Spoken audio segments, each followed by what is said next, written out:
Hello, everybody. Hope you're all doing well, and thanks for joining us for another live stream, which will be, should be, the last in the series, discussing with Jeran about the moon landings. At least that's the plan. Turtle Moose, you should have a poll as to when Jeran's going to turn up. I don't know how long polls last. Probably run out before Jeran gets on.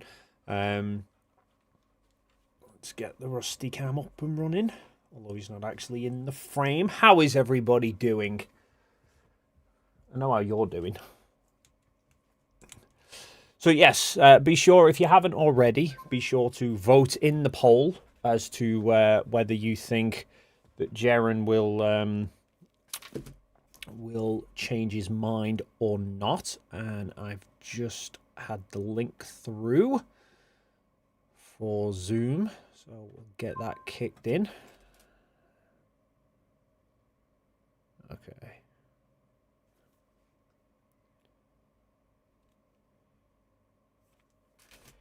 So it sounds like Jeran's just starting up his stream now.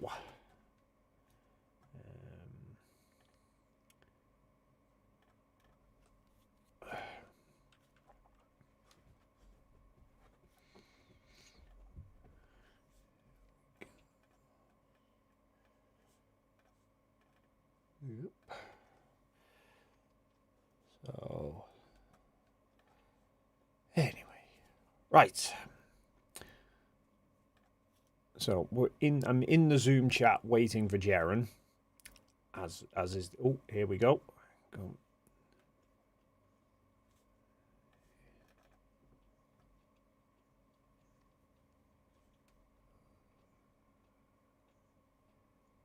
not actually hearing anything though.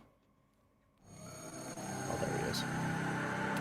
I'm just going live now, so I'm gonna come off that so that you don't have to listen to it all, because it's gonna run for the next 5 minutes. So yes, while we're waiting, I take it. Just want an audio check. That's not playing through anybody, is it? I'm going to take that out because I can't concentrate while I'm listening to it. Yes, so for anyone who's not been watching these, Jeran and I have been having a few different discussions. I think we're up to about 14 hours. I think it's ended up being across 3 different live streams. 3 or 4 live streams. Basically going over various aspects of the moon landings, and most of the points that Jeran brought up have been stuff that we've been able to kind of cover, go through. I've been showing various pieces of evidence to dispel those misunderstandings that he had. The biggest one, really, I think, that's been left as a sticking point is parallax shift. Like when an object's moving, or when the observer changes location, you see a change in the relative positions of different objects depending on how far away they are. And because there's very little apparent shift between the objects on the moon, it's kind of been a sticking point for him. But it is difficult with just looking at a photo. It's difficult, or looking at one photo and then jumping to another photo. It's often difficult to see parallax shift when objects are really far away. So I've been trying to find good examples where you can overlay them in Photoshop and you can jump between them and you can see that parallax shift. Or so I found an example that I showed in the last stream that I thought would be pretty compelling, but have since found a couple more from one in particular, Ian, who has made a comment there. Best Apollo 16 500 500mm shot of the lunar module Station 4 compared with 18. Okay, about 60mm shot of the lunar module from Station 4. Perfect. Yeah, so Ian in the chat has brought up one, which is I did similar with Apollo 15, where I found a wide-angle shot that was taken from several kilometers away from the landing site, but they were sort of part way up the side of a mountain, so you could see out right over the lunar surface. There was no undulations blocking views, and while they were in that same location, they took a shot with a telephoto lens of various different things, but one in particular was the lunar module from several kilometers away. So I showed Jeran these two different pictures from quite different perspectives from up the side of the mountain, and you could see the quite clear parallax with the mountains way off in the distance.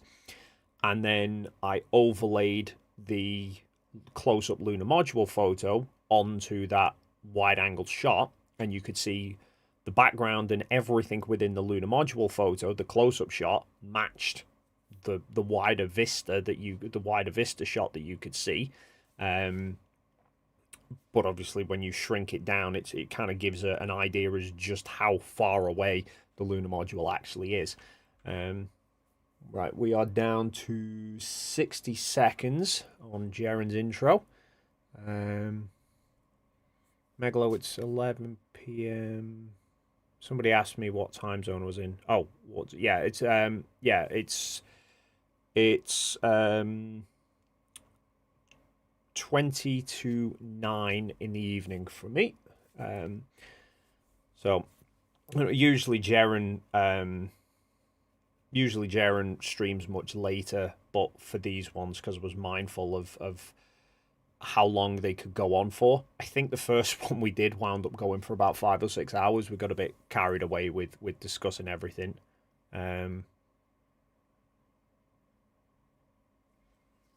It's not 20 to 9, 20 to 10. I'm fucking too tired already. Yeah. It's 9:38 is what I actually meant to say. Jeran is now live.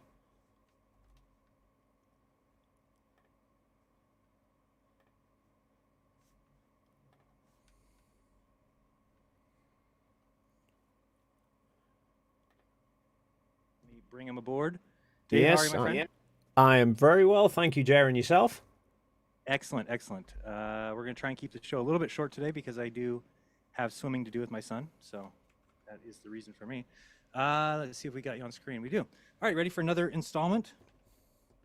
Yeah, good to go. All right, you said you've got some other images you wanted to show me? Yeah, so I was having a dig through. I know following our last conversation, I showed you some of the... I've been looking through some of the photos, and I found those ones from Apollo 15 where you could see some parallax shift in the background. Right. I was trying to find some other examples along the lines of that. I have found quite a few, but then I did a stream just the other night where I was going through a load of the photos, and then Ian Reagan, who is actually in my chat at the moment, I think he's one of the contributors to the Apollo Surface Journal, and he pointed to a really good example, which I've been looking through, and so. And then I saw that you did a video. I haven't had a chance to watch it. That you said something about a picture being too good to be true. What was that about? Can you? Oh, so that was it. There's an argument that quite often gets put forward that people say that the lunar surface photos look too professional to have been taken by amateurs. Essentially, that just generally the photos look too good. Okay. And so therefore, in their mind, that points towards it being done in a studio by professionals, essentially. So I was going through all the photos, because if you look, obviously you've looked extensively now at quite a lot of the photos, and the vast majority of them aren't actually that good. They're just a very random things, or they're out of focus. They're really bad pictures. Yeah. Exactly. So I think some people are just seeing the very few good selected ones that NASA have decided to kind of highlight and gone, they look too professional, rather than thinking if you throw enough shit, some sticks. Right. Well, I've Um, noticed that it's kind of funny that it seems like the conspiracy line is that if there's too many pictures, well, that's evidence of the hoax, and then if there's not enough, that's evidence of the hoax. So oh it's yeah, basically however many pictures there is. That's it shouldn't be that way. It should be the other way. yeah. So I kind of noticed Uh, that. It's so I've definitely I've just gone for screen share. okay. Let me get over So, there. I was doing something. All right. I see it over there. Oops, let me move it over here. Give me a second. s- And we should see if it's squared away. Finally, it looks like your whole screen is there. I don't know why that was happening last time, or your screen kept getting cut off. Okay, we can see it. So is it just that small picture? You want that whole gray screen shown? the whole gray. Well, I mean the whole grey screen. Either or. This is Okay. just Photoshop. I've got the pictures loaded up here. So Gotcha, gotcha. Okay, so we got uh, that, and I'll put our pictures on after. Go ahead. yeah. So these are. I'll just show you the folder here. That is all these photos from Apollo 17. Okay, so this is a complete string of photos, successive photos taken from on the rover. You can see those there. So if I just sort of flick through, you can see there's a whole load of them whilst they're driving around on the rover. Yeah. Okay, and this is 16. So 17, sorry. This Okay. is Apollo 17 magazine 141 photos 21,520 through to 21,574. So in particular, what I was pointed to from Ian is seeing in these photos that particular rock there. Okay. Okay, so as they're driving towards it, right, that is actually that rock. What? But yeah, but from way back here. So what I've been doing in Photoshop is overlaying. You'll see there. Okay. Okay. Getting closer, getting closer, getting closer. Right the way. Oh. So that. So I've just been playing around with these now, and from some of these ones, I think it's those. Oh, I realigned them all because they're all crooked. But here I think I was I was doing some more, but I was centering them on a rock further behind. Yeah, this cluster behind those ones. I was just in the middle of doing this, and you can see obviously. I've never seen that before. No, well, I'd glanced over them, but the thing is, when you're just looking through individual photos, Right, you just it's think it kind of looks like a small rock. it's difficult to tell. Yeah, I mean, this is kind of harks right back to what we talked about in the very first discussion we had, and I said you don't know how far away things are because there's Right. no atmosphere, and so you're kind of just assuming that's a small rock that's quite close when in reality it's not, and but you kind of don't see it until you kind of compare directly. Right. So I think I found somewhere I was doing one before. I'm just going to try and put this together for you because I know the parallax shift was the Yeah, other that's one of the point big ones for me. So I noticed when I was comparing these photos, you could see the shift in the parallax of the rocks. I think it might have been that one. So I was running a bit behind with everything, so I was trying to get it all ready. No problem. I got rid of my playlist. I had a playlist of a bunch of videos and it disappeared, but I can move it back over. So I'll have everything ready here in a second. I just had a couple videos to show, but nothing too big. Oh, and by the way, to everybody watching, there is on the top of the screen, well, there was, I'll put it back up in a second, is a link to tinyurl.com/Apollo 2025. And if you are one of the hoax pushers and you've got evidence that you want to have reviewed, please submit it there rather than just say, well, Jeran didn't tell you, Jeran didn't submit the evidence. He didn't actually show that the Apollos are fake. So that's your opportunity if you've got some sort of evidence, but it has to be evidence. Don't just tell me, of course, we know it's fake. That's not going to get very far. So, and Yeah, so I think it was kind of there. You could see the yeah, at parallax least a little shift shift. Yep. between the rocks there, and then I think I recentered them to those ones in the background, which was where I was at before. You see, That's not the shift. one that they walk up to, though. No, right?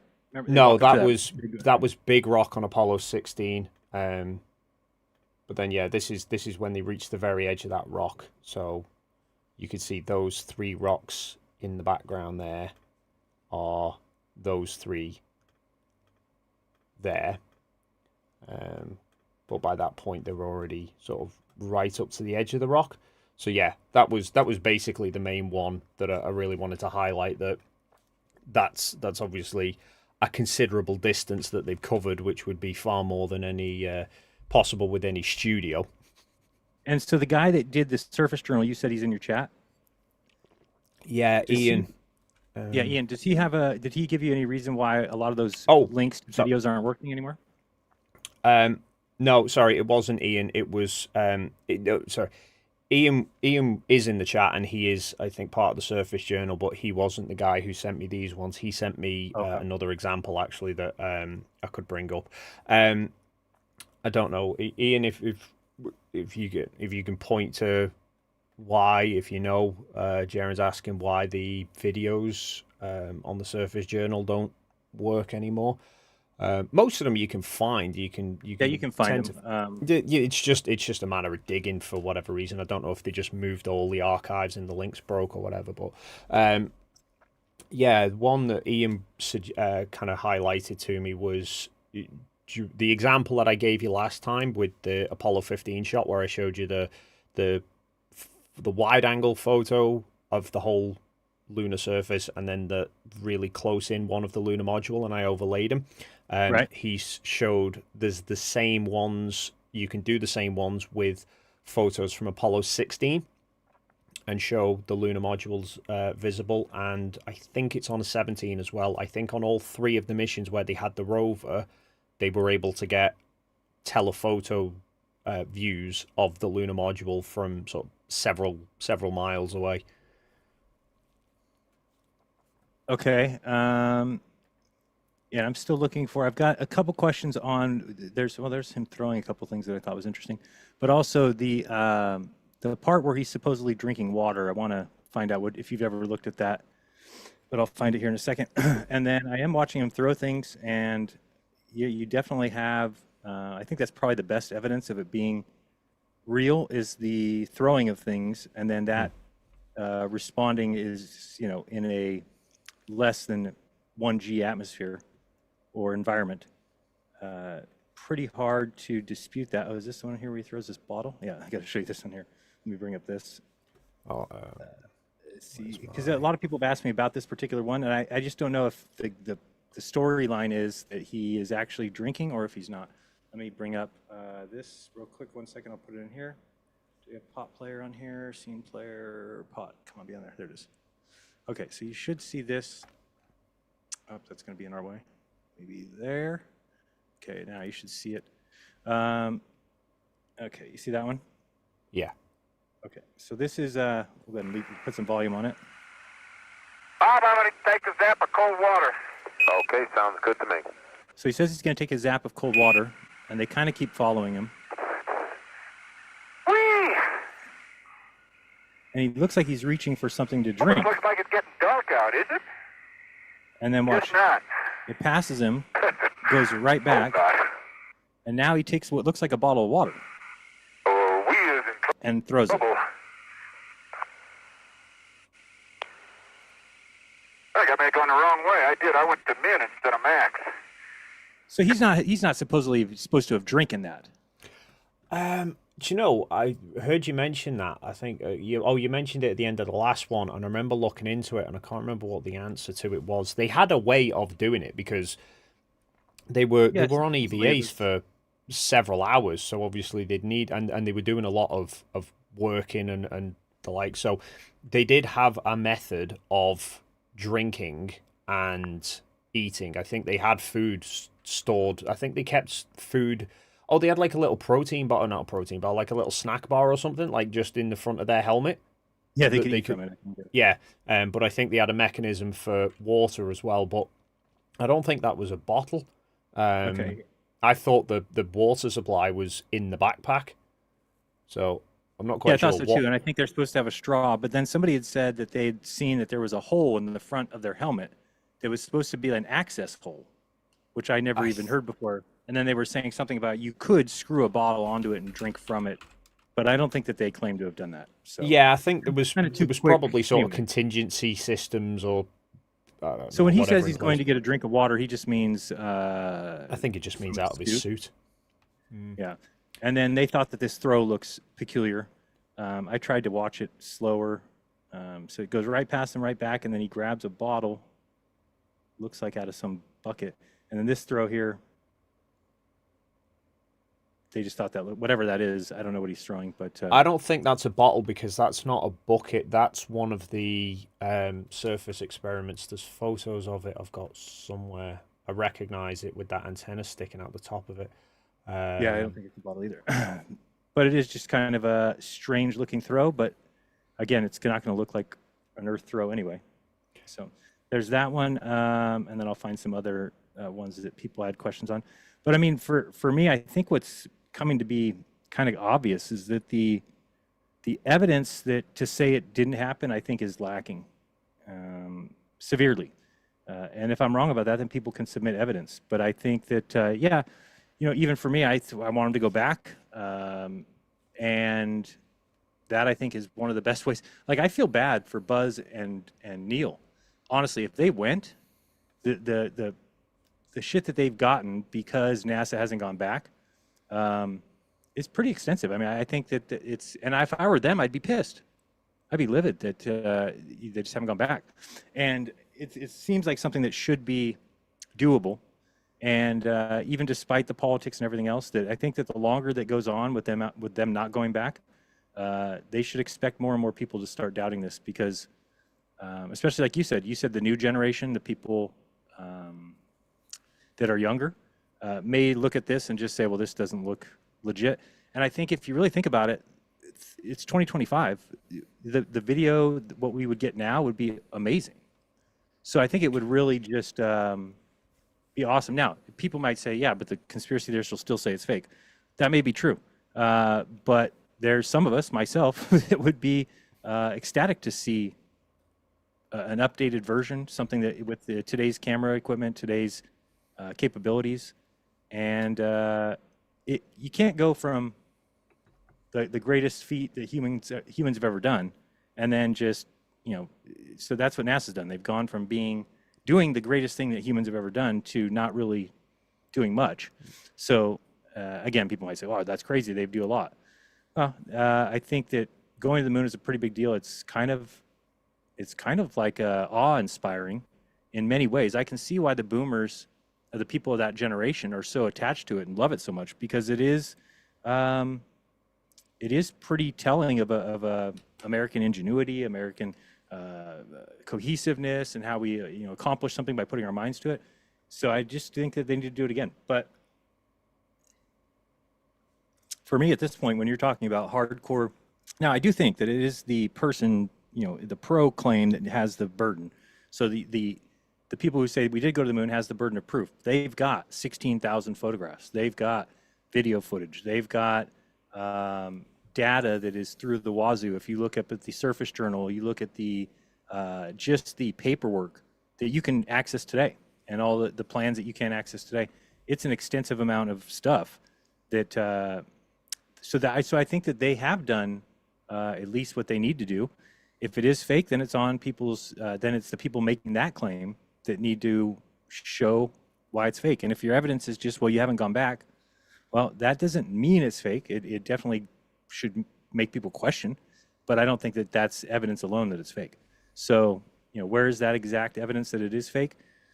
I think what you showed with Bart Cybrell's footage was huge because I think a lot of people base a lot on that video footage, and you showed that they were at the window and they did back away, and I think we can tell that without a doubt. So that kind of puts Bart Cybrell's whole position in the trash. And then I start thinking of other people who have come up with good stuff, and I really can't think of very many. So I don't know. You seen anything that's compelled you, or just basically everything confirms it to you? Nothing that I can't find a viable explanation for, and, Right. and certainly nothing that overcomes everything else that I've seen. But I mean, for me, the sticking point for me has always been if you're going to say it was faked, you need to have a viable answer for how it was faked. Mm-hmm. So for the lighting that we see, obviously, like we've covered before, it's not lighting that I've ever seen anybody be able to replicate accurately on Earth. Right. And Where you're talking about the even lit terrain plus the hard shadows, that kind of thing?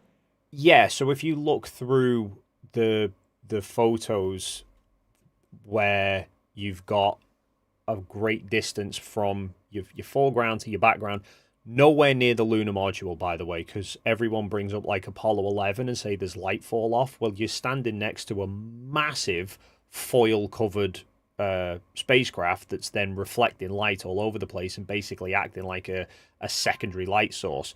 But if you look at any of the ones where they ventured further away from it, you'll see that the shots are the terrain near them is just as evenly lit as way off in the distance. There's no sort of fall off into the distance like you would get with studio lighting, but everything's also only got one shadow, so it can't be multiple lights, and the shadows are very hard edged, so it can't be like soft diffuse light like I've got above me here.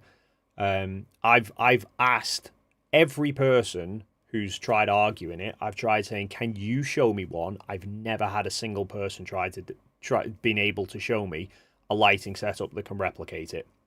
I had somebody argue and say, "Oh, boxing rings, they're evenly lit." I'm like, but they have no shadows because they've got lights right the way around them, lighting everything up.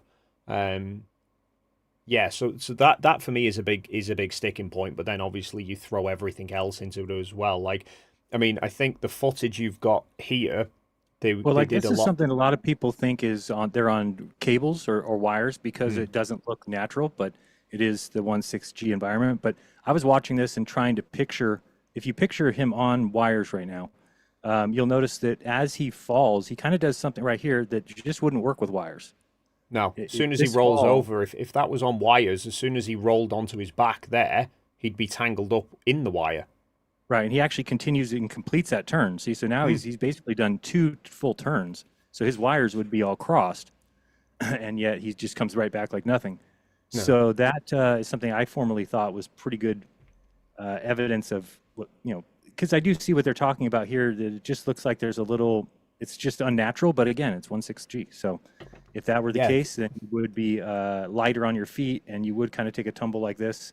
But that would be very difficult on strings yeah. to. Well, the thing is, like like you show that there where he's tumbled over, but then that little tripod stand behind him that he catches with his foot, that also floats. So that would have to be on a wire as well. Where were you talking about? You mean he kicks it? So yeah, so if you watch as he flies over there. See, that's just not as fast as it would move on Earth. No, It is slow. and the dust that's kicked up by it as well. Everything is kind of like if you say, oh well, that his behavior looks unnatural, but then nothing else fits either. But they did there's a lot of videos on YouTube if you look through like Apollo training, particularly I think some of the they do ones that they call like NASA quarterly report videos, where they kind of give overviews of all sorts, but they did a lot of training in zero G planes on how to move and test the suits out, because obviously they had to be prepared that there was a potential that they could end up in a situation like that where they fall over, and they needed to know beforehand can they get back up? Right. So they did have there's footage of them in the zero G planes Right. where Where they would they're push them, lying they would there. knock them down. Yeah, Just, and right then they've got to together, see, like- can they get back up? Can they figure out how to do that? So yeah, there's so much, even like the tiny little details as well. Like, and this is one of the things I love about like these conversations. So many people have said to me, "Why are you wasting your time with Jeran? He's never going to change his mind." I'm like, it's just I've enjoyed going through all of this and finding these weird things, like Me strange too. little strange little details, like Apollo 14's lunar module. So every Apollo crew could name they named their own spacecraft. The Right. crew chose the names. They did start to put some restrictions on that after one of them got called Guppy and Charlie. I think they picked one called Guppy. Oh, Snoopy and Charlie Brown, I think it was, on Apollo 9. And then NASA kind of said, right, behave yourselves. But Apollo 14's lunar module was called Antares. And the reason why is it was chosen by Stuart Roscoe, who was the lunar module pilot, and it was because Antares was the star that he would be aligning to as they were doing the powered descent to the moon. It's like, it's tiny little details like that. You think,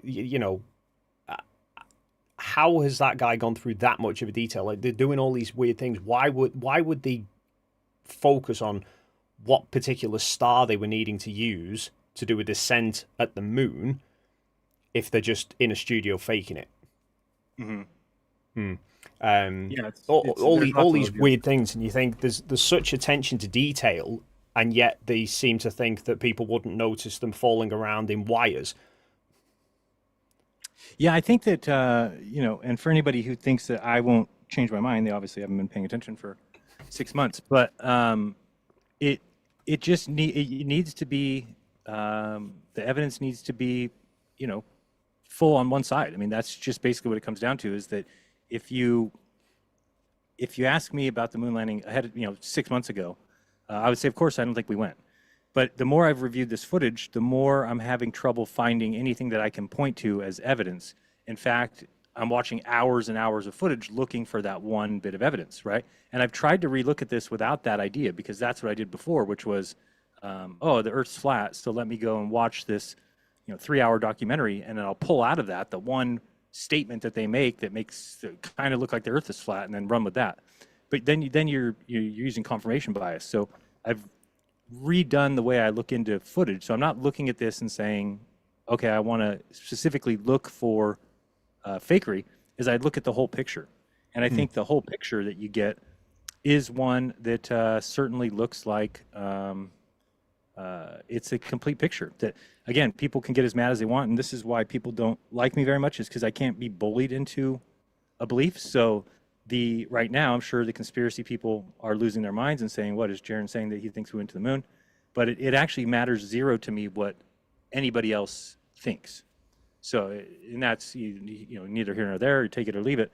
It's just what other people assume. Because again, if you're somebody who says, Jeran, you're so wrong that the moon landing was fake, okay, then provide the evidence for it.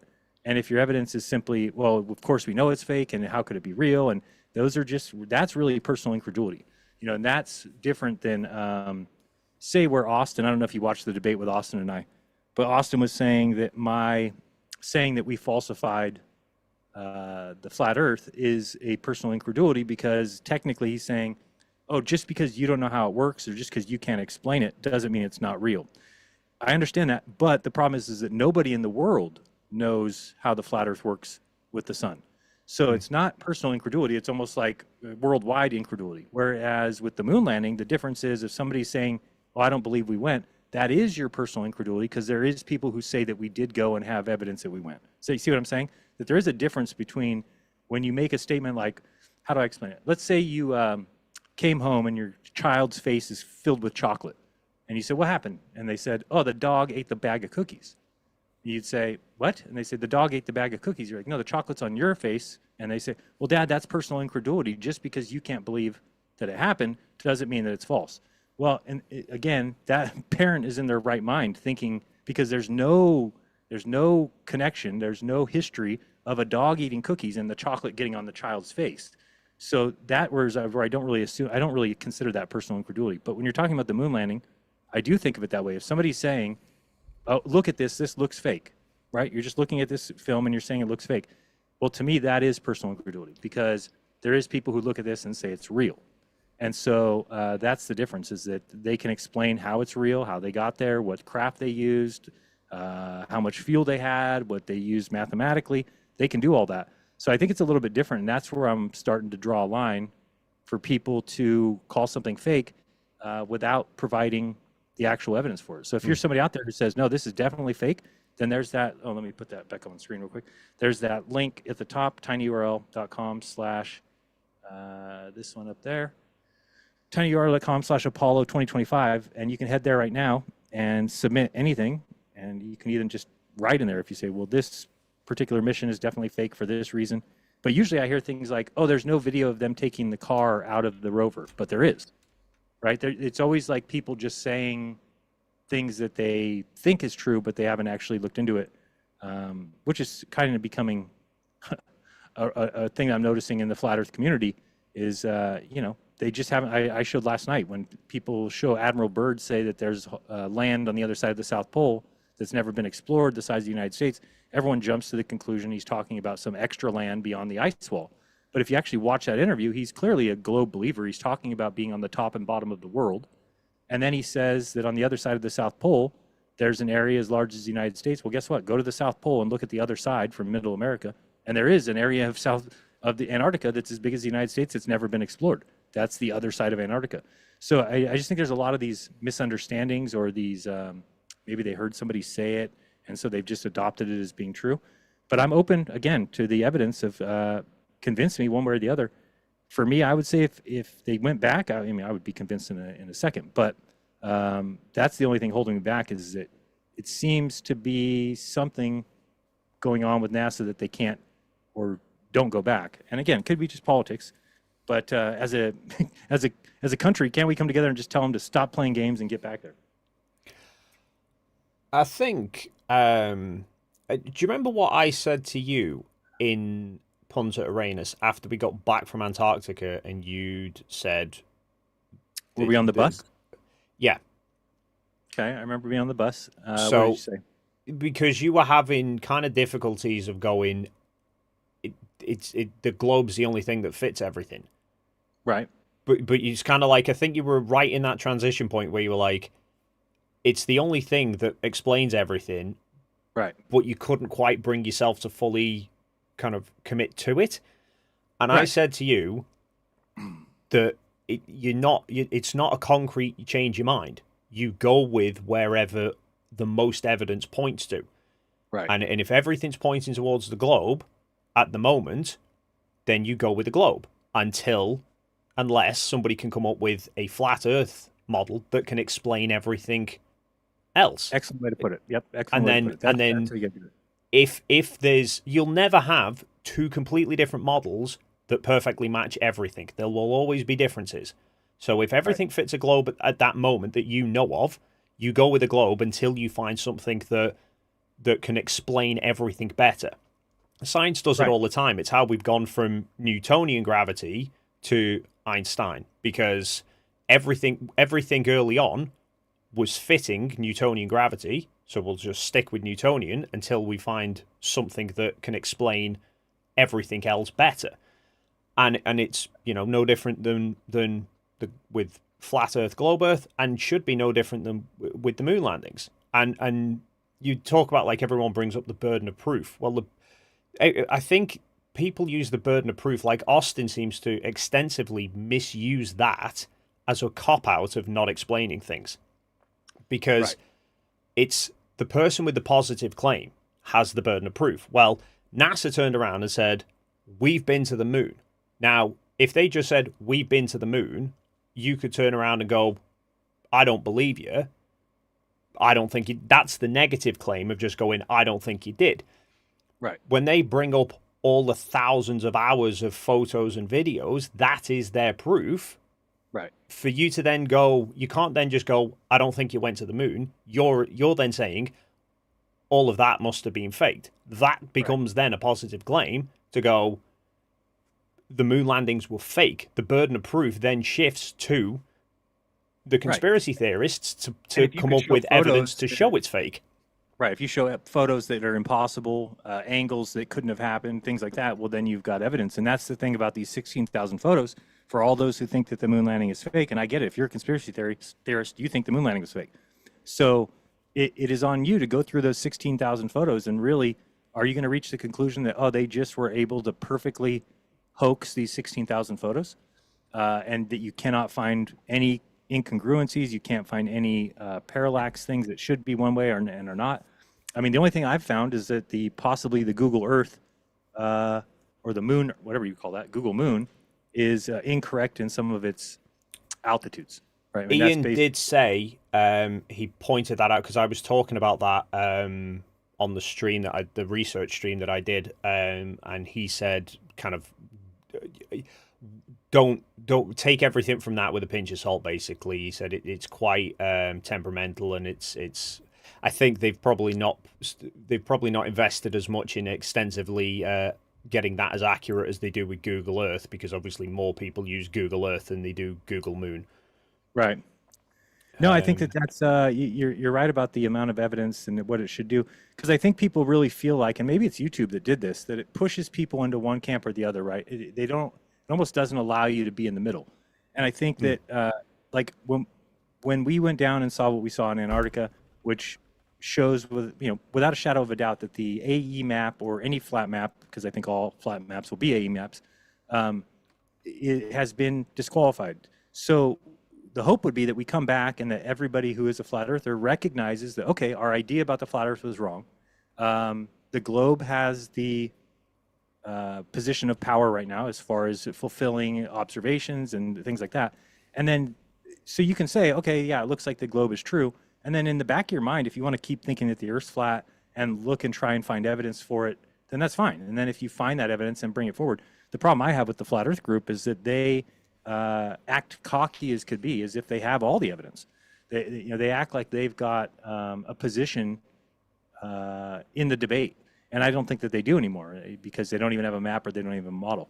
So it's kind of the same thing that I'm seeing for the moon landing hoaxers, is if you think you've got a neck and neck kind of race, if you think, then I need to see some of that footage, because I'm having a hard time finding footage that's equal to the amount of pro footage from NASA. So I'm just seeing very similar kind of trajectories of the ideas that people have about it. It's unfortunate, because I really thought this was something, and I think I said, and hopefully nobody goes back in my old videos and finds where I said this, because at some point in the past I said something like, I'd bet my life that they didn't go to the moon. So somewhere in the past I said that. I hope it's been deleted from the internet and never to be found again, and then I could just pretend like it's a figment of my imagination. But and why did I come to that conclusion? Well, it just the narrative fits. The fact that we haven't gone back, I think, is huge. But I also think that that's not evidence. I mean, I went to the Philippines in 1994. Well, I haven't been back. So I mean, is that really evidence to say, okay, well, he's never been?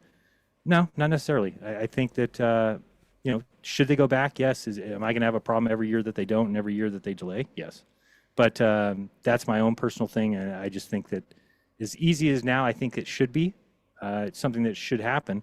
Now, I know somebody said the other day there's been like 600 missions, or I forgot what the number was, of missions to the moon.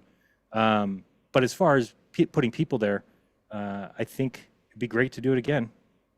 That's all you could do. Yeah, I mean, it definitely would. But I mean, they did, technically, they did 6 landings just in a very short space of time. And then they've kind of gone, well, we've done that. And, because didn't they have 18, 19, and 20 planned? Yeah, so they had originally they were planned up to Apollo 20, and then in early 70, I think it was, they scrapped Apollo 20, and then it was September of 1970, just after Apollo 13 went tits up. They wound up scrapping 18 and 19, but those were because of budget cuts. If you look at NASA's budget, they peaked at 1966, and then it started to trend down. So they were kind of forced into cutting back on missions, and they wound up repurposing one of the, I think it was Apollo 20's Saturn V is what was used to launch Skylab. Okay.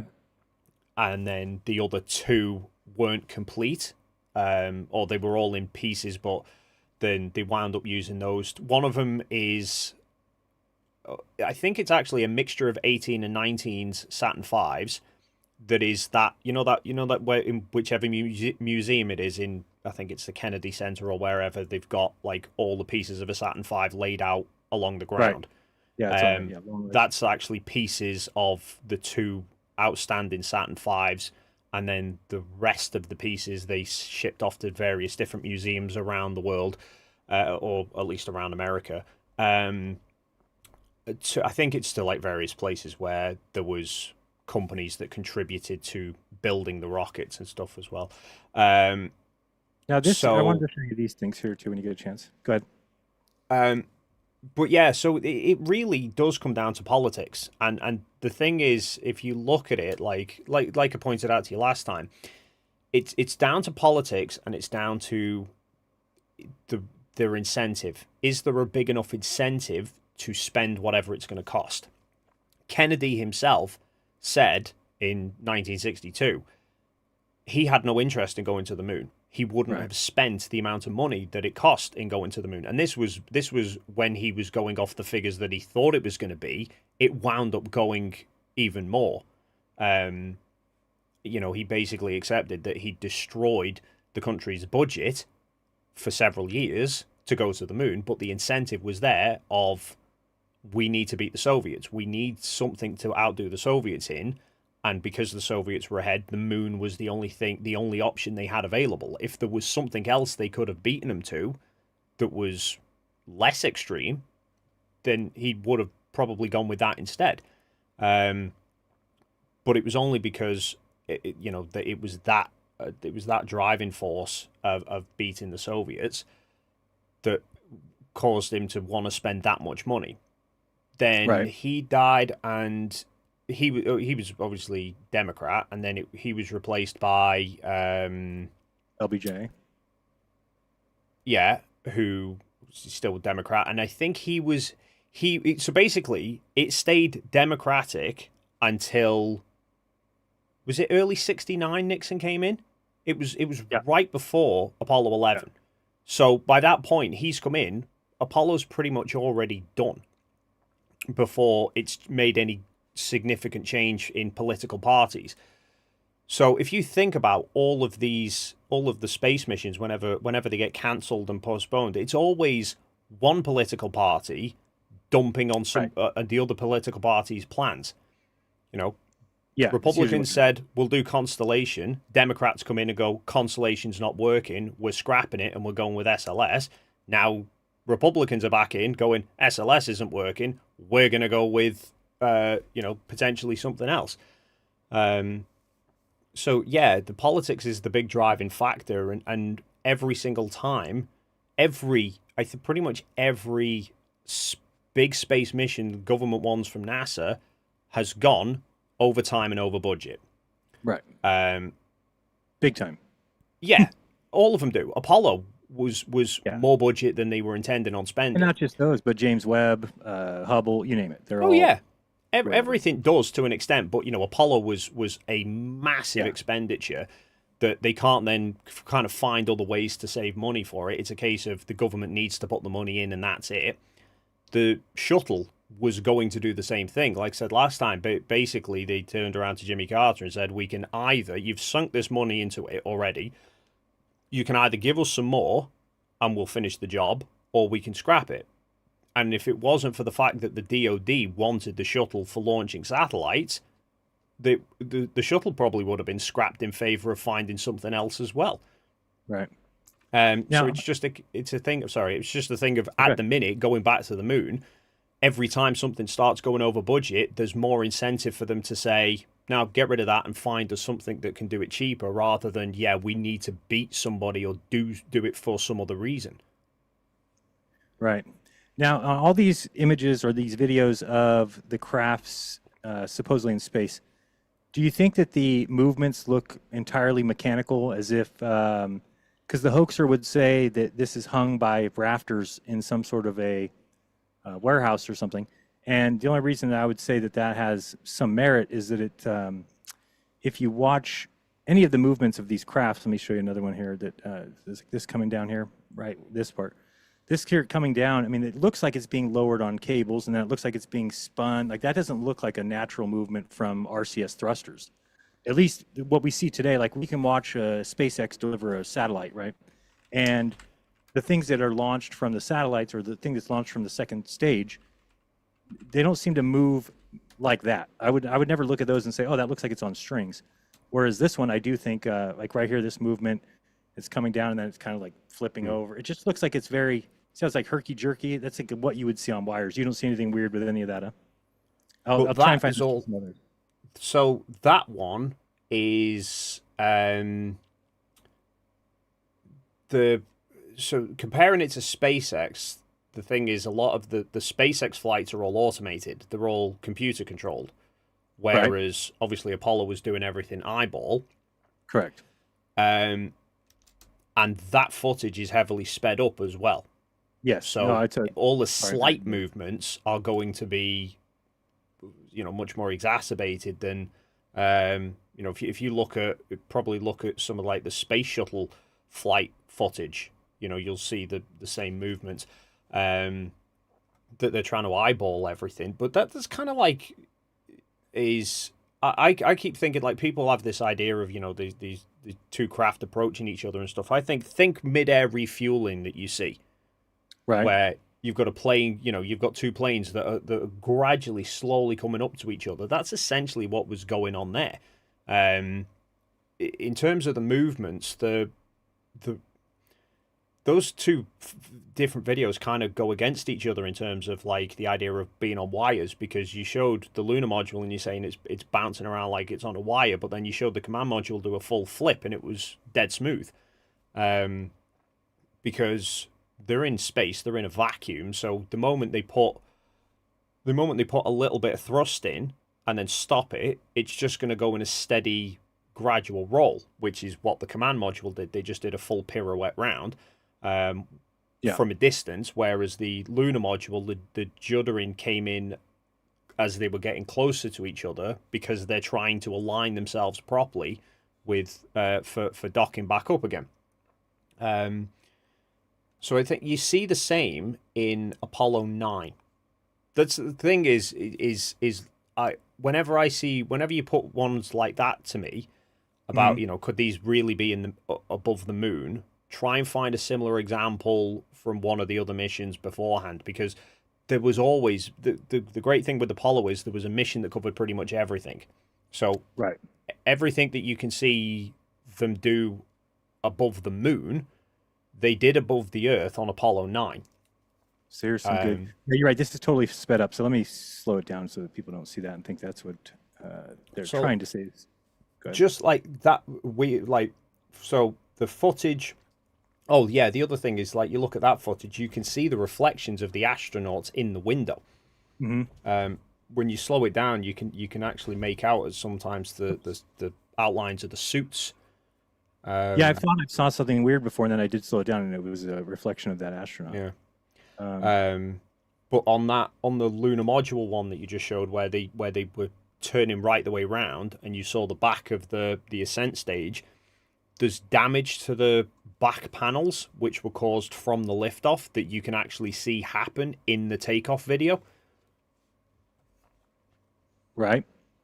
So again, it was I think before that bit.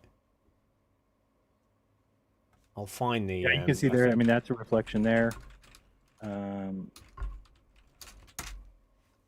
Yeah, I don't even know how you would, again, like you said, coming up with the way that you would fake this is kind of hard to even explain, because you do see the reflection. They are inside of a craft with a window. Again, could you just have some made up thing outside the window? I guess, but it is pretty. Somebody's even got as well. I think it was on Apollo 11. I'll see if I can find it. Again, there was that many cameras as well. So not only were they there, it is. I'll put a link to this in your chat, Thank you. as well as mine. There. And again, That I for always mine thought as things well. like this were weird, but it's not evidence of it being fake. It's just one of those things where you're like, wow, it's really weird that they would put the canister for the film on the outside of the craft, but maybe they did it because they also wanted to show the capability of going out there to get it. I don't know. No. So these ones were they had something called the sim bay, which was basically like a portion of the service module that Right. had a bunch of different scientific experiments, and one of them they had in there was called a mapping camera. Right. So while because the later missions were on the surface for much longer periods of time, they basically thought we need something to do for the for the command module pilot. So they had a mapping camera. So as the command module was orbiting around the moon, they had this camera fixed pointing straight down, mapping out the surface. But the film for the camera was then buried in the service module, so they needed to retrieve it before they came back to Earth, which is why they then did the deep space EVAs Right. to get them. So What do you I think just was? popped, Thank you in the chat. yeah. So I'll pop the link in the chat. I don't know if it's where it disappeared. It's a bit further. What up. is your opinion of why Michael Collins says in the post interview that he doesn't remember seeing any stars? Because if you listen to the question Patrick Moore asked him, it was specifically, they said, it was a two-part question that he put to them, and he said, do you remember seeing any stars while you were on the surface, and did you see any stars in the solar corona? So Armstrong answered in reference to seeing stars on the surface, which is basically you can only see stars when you've not got the sun in your view as well. Like you don't see stars on a night if you stood under a street light because your eyes are adjusting to the brightest light. But the solar corona was in reference to on their flight to the moon, they passed into the moon's shadow. Basically, the moon eclipsed the sun, so they got some photos of the sun's outer. Well, they call it the corona. You see it. We only see it on Earth during total eclipses. Would you expect to see stars in the solar corona? You wouldn't think that would even be a. Well, that's why. That's why Patrick Moore was asking, because we don't typically see stars in the corona, but there was the first time that they'd experienced. Basically a total eclipse from space. So Patrick, and obviously because they were much closer to the moon was then much bigger in relation to the sun. So it's not like a total eclipse on Earth where the sun's only just covered. This is quite a noticeable blockage. So you're only seeing the more extreme areas of the corona. So he asked, could you see it or not? Because the photos that they had weren't particularly great. Which is sort of why the uncertainty as well, because Patrick Moore was an astronomer, so that was of a big interest to him, whereas for Armstrong and Collins, they wouldn't have been paying too much attention to it, so much, so as to sort of make a big song and dance if they could or they couldn't. So I think that's why he was interested in finding out. But yeah, did you get the link that I sent you, or? You put it in this chat? I put it in your chat. I'll put it in again just in case. I don't see anything there. Let me check. No, not in Zoom. Sorry, in your on your video, in your live chat. Yeah, I'm looking at the live chat. I don't see who's the last person you see chatting. November, Dan. Yeah, yeah. So about two or three up from November. What the heck? I don't see you. I'll put it in the Zoom chat here. Yeah, put in the Zoom. I don't know why I don't see it on there. Maybe you're blocked. Probably should be. Yeah, it probably wouldn't surprise me. Oh, this is that video there. Okay, so you put it in the chat. Thank you. Grab this. Okay, and what are we looking at here? So did I put the right? That's not the one I sent you, is it? Apollo 11, LM, and CM rendezvous? Yeah. So that's it. Yeah. So this is the footage that you see when they're coming back up to the surface, like the footage we were looking at before with the the crafts above the moon, they were all shot on the 16mm film cameras, and they had a film camera in each craft. So somebody's actually found the Apollo 11 footage from inside the command module and inside the lunar module and sync them up together. Oh, okay, I got you. So if you skip ahead to it's about the 5-minute mark, you can see it. 5 minute. There-ish. Let me move this so they can see it better. This is all jacked up. Where's it? Display capture 2. Okay. All right, I think I've got it a little better here. That's that'll be good enough. All right, there. With sound, or we don't need sound? No, it's there's no audio to it anyway. But this is I mean, you can speed it up and skim through it if you want. So this isn't sped up footage. This is how the camera actually recorded it. I don't know what frame rate they were shooting at, but this is the two cameras, like you were talking about last time about when you get two cameras facing each other. This is two cameras facing each other. Right. So if one of them was on wires, the other camera should be looking at a sort of a great big crane rig or whatever. Yeah, I think the other thing that people need to think about is that, again, like I think I mentioned this last time, but just the fact that they did go back so many times, it just doesn't seem like it's like the people, Dave Weiss and other people who still think rocket launches are fake. I just went and saw one this morning. They are launching a rocket every other day at this point. So that's not very likely that all those launches are fake. If they were launching 6 a year, maybe I would say that there's possibility there. But when they're launching 180 a year, it's probably time to. So it's the same thing with the moon landings. Is that if it was fake, would they go 6 times, or actually 7? More than that, yeah. Charlie Duke said exactly that. There's a video somewhere where he was addressing conspiracy theorists, a fairly recent one, and he actually said that. He said, if you're faking it, you don't do it 6 times. You do it once, and you shut the hell up. Right. Or maybe you're afraid that people will say you only did it once, so you do it twice. But once you start, you're not going to just keep adding more and more. I wouldn't think, more chances for people to expose you, really. And if you think back to the very first conversation we had, in fact, our first conversation, it was the VIP hangout. I suggested you look at Apollo 10. Because for me, if you're going to fake it, not only do you do it the least number of times in going to the moon, but you do the least amount of prep for it as well in terms of preceding missions. Right. So explain that to people if they don't understand that what Apollo 8, 9, and 10 were. So obviously Apollo 1 blew up on burnt up on the launch pad, so that got scrapped. The planned Apollos 2 and 3 got scrapped. So they launched from Apollo 4, which was an unmanned test flight of the command service module. Then they did Apollo 5, which was an unmanned test flight of just the lunar module. Apollo 6 was another flight of the command service module, but it went much further out into space. It actually went right out into the Van Allen belts, through the worst part of it, and back again. So in terms of the radiation and stuff, they already knew the radiation levels before putting any people through them. Then Apollo 7 was a 2-week-long test of the command module in Earth orbit.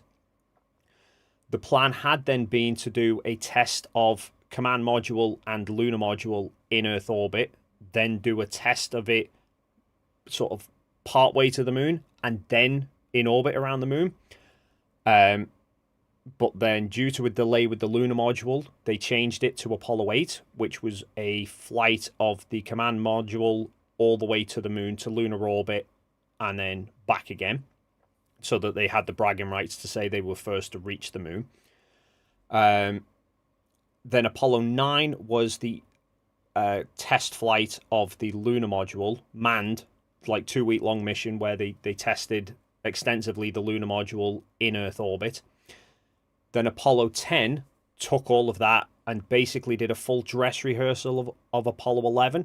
So they flew both craft all the way to the moon, got into lunar orbit, descended the lunar module down to within 50,000 feet of the surface, and then brought it straight back up again, docked, and came home. And my argument would be, what the hell would be the point of faking Apollo 10 if you're not really going to the moon? This was only 2 or 3 months before Apollo 11. So why not just say, if you're faking it all anyway, what's the point in having... Because there's all the footage as well. There's all the footage, there's all the photographs for it. So they would have to have faked all of that. So you can't even say, oh, well, they're doing it as a... They were doing it for practicing to see if they could do it. It's like, you've just done it. If you're going to practice it, you do it before you publish everything. Right. Why not say, we're going to land Apollo 10? We're going to do it, you know, and make Apollo 10 the first one to land on the moon. Right. Even if people were to say they specifically wanted Armstrong to be the first person on the moon, they picked and chose which crew flew on which flight. They could have just said, well, if we want Armstrong to be the first on the moon, chuck him in Apollo 10. So yeah, the kind of what the point of the Apollo 10 flight was, no idea. If it's all being faked. This is actually on the screen. I'm just showing people. What you're showing here is pretty incredible, because if you watch this, those are synced. But I think there's possibly like a half a second off or whatever, but yeah, they're pretty much bang on. Yeah, I mean, you can see as I'm kind of thumbing through this screen here, you can watch it as it turns. You know, watch right here as it starts turning to the right. See that little twist there? I mean, again, this would be, let's put it this way. At this point, it's either the greatest fake of all time or it's the greatest thing humans have ever done. It's one or the other. Yeah. And the other thing as well is it's a case of, like, if you're going to fake it, not only do you fake as least amount of missions as possible, but you would fake the least amount of work as possible. So, you know, why do all of this stuff? Why have all of this footage of the crafts in orbit, and you just do the few odd televised ones? Right. And if it is on wires, then again, you're probably not going to show that. You know, like, yeah, what the hell would be the point? Yeah, you're going to have people that, you know, you're going to know it's going to look mechanical. I want to hear this question here. This is what Dave was just talking about. So see if he's got a second part of the question, and that's what Collins is answering. Throughout that incredible moonwalk, did you find that the surface was equally firm anywhere, or were there harder and softer spots that you could... He has one more question here.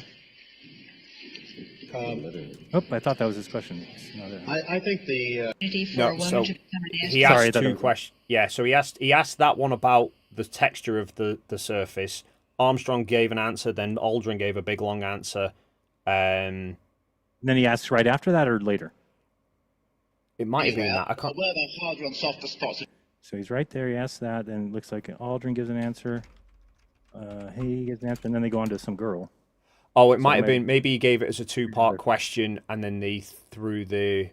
I can't remember. It's been a while since I've watched it. But, anyway, I was just trying to find that one part. But yeah, and again, I mean, people need to recognize, because I've been one to say they look like their dogs are dead. You know, it looks like, and you know, they were in quarantine for 21 days before this, which is not going to make them very happy.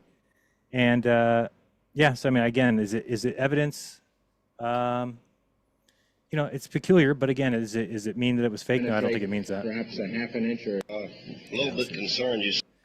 I don't see that part. But anyway, I'll see if I can find Sir Patrick Moore. Is he still alive? Yeah, I think so. He is on. He's got to be 100. Oh, actually, no, I can't remember, to be honest. I'm not sure. He's one of you guys over there, one of you Brits. Yeah, I think I can't remember, to be honest. Yeah, I don't know either. I just haven't heard of him dying, and I can picture him still with his little monocle, being very old. But now I got to look that up. I don't know if he is or does. Sir Patrick Moore. You said he's an astronomer? Yeah. Oh no. My chat's saying he died. No, he died quite a while ago, apparently. Oh, really? I think he was an astronomer, or he was heavily into it anyway, at least. Yeah, English amateur astronomer. Okay. Yeah, 2012. So he's been gone a while. Somewhere I thought within the press conference, I think earlier in the press conference they showed they talked about them flying into the shadow of the moon. Yeah, for the eclipse. I don't know why I'm not finding it. I mean, I could find it on YouTube, I'm sure, but oh wait, there he is. I think maybe it's I think that's what we just watched. To accomplish. I have two brief questions I'd like to ask, if I may. When you were carrying out that incredible moonwalk, did you find that the surface was equally firm anywhere, or were there harder and softer spots that you could detect? And secondly, when you looked up at the sky, There we go. could you actually see the stars and the solar corona in spite of the glare? In rather flat regions, the footprint would penetrate perhaps a half an inch or sometimes only a quarter of an inch, and gave a very firm Did they take it out? We were never able to Oh, here see we go. stars Sorry. compacted on the material underneath it. So we feel that you cannot always tell just by looking at the terrain what the exact resistance will be as your foot sinks into a point of firm contact. So one must be quite cautious in moving around in this rough terrain. We were never able to see stars from the lunar surface or on the daylight side of the moon by eye without looking through the optics. I don't recall during the period of time that we were photographing the solar corona what stars we could see. I don't remember seeing any. Okay, so what you're saying is that he changes from saying we didn't see any stars on the surface, from the surface. Then he says that I don't recall whether or not we saw them when filming the solar corona. So you're saying the solar corona, what they're talking about there, is filmed on the craft when they're flying. So if you Google Apollo 11 solar corona, you can actually find there's the photos of it that they took. So Armstrong basically, because it was a little bit confusing because Patrick Moore said about obviously being on the surface and then asked about the stars in the solar corona. So I think Armstrong's just covered both bases and said while we were on the surface, we couldn't see the stars unless we looked through the lunar module's optics, or while we were on the daylight side of the moon orbiting, couldn't see the stars because the ambient light was too bright. They could see it all around the shadow side, but while we were flying in the moon shadow of the solar corona, he can't remember what they could see. Okay, yeah, I do see some Apollo 11 corona pictures. Yeah. Pretty amazing, that picture. It's a flicker, the one I'm seeing. Right, so I mean, now that you mention that, I mean, it does sound like what he's saying, because if they were filming the solar corona during the eclipse, it would have been on the craft. So Aldrin's saying we didn't see any stars from the surface, and then he says, and I can't recall seeing any when we were taking the solar corona, and then Collins chimes in, I don't remember seeing any. So Collins is definitely talking about when they're filming the solar corona. So he's not responding as if he was on the surface, which many people think. And then also people think, well, he's flying around the back of the moon. He should have seen stars the whole time. But he's not talking about that. It's specifically, we'll just listen one more time, that he's talking about what Aldrin's talking about, the solar corona. Compacted on the material underneath it. Compacted on as your foot sinks into a point of firm contact. So one must be quite cautious in optics. I don't recall during the period of time that we were photographing the solar corona what stars we could see. I don't remember seeing any. And then a lot of people point out they think that Aldrin elbows him here. And there's actually, I don't know where I've seen it, but there's another view of this same exact conversation from the audience. Somebody's filming from the other side, and you can see there's no elbow. Neil, you were a little bit concerned, you said, about stubbing your... So anyway, just something that I've seen people say that, oh, he's upset that he said that. But I think he's just, he said, I don't remember seeing any, and he kind of looks at him like, yeah, me neither, whatever. Yeah, so I think I've found somebody's done... Lunar Module 5 did because they were I think they were showing photos off to the side, which is during the so the bit that everyone brings up is always when they're getting asked questions, but they spent about 40 minutes beforehand going through basically a bunch of the photos.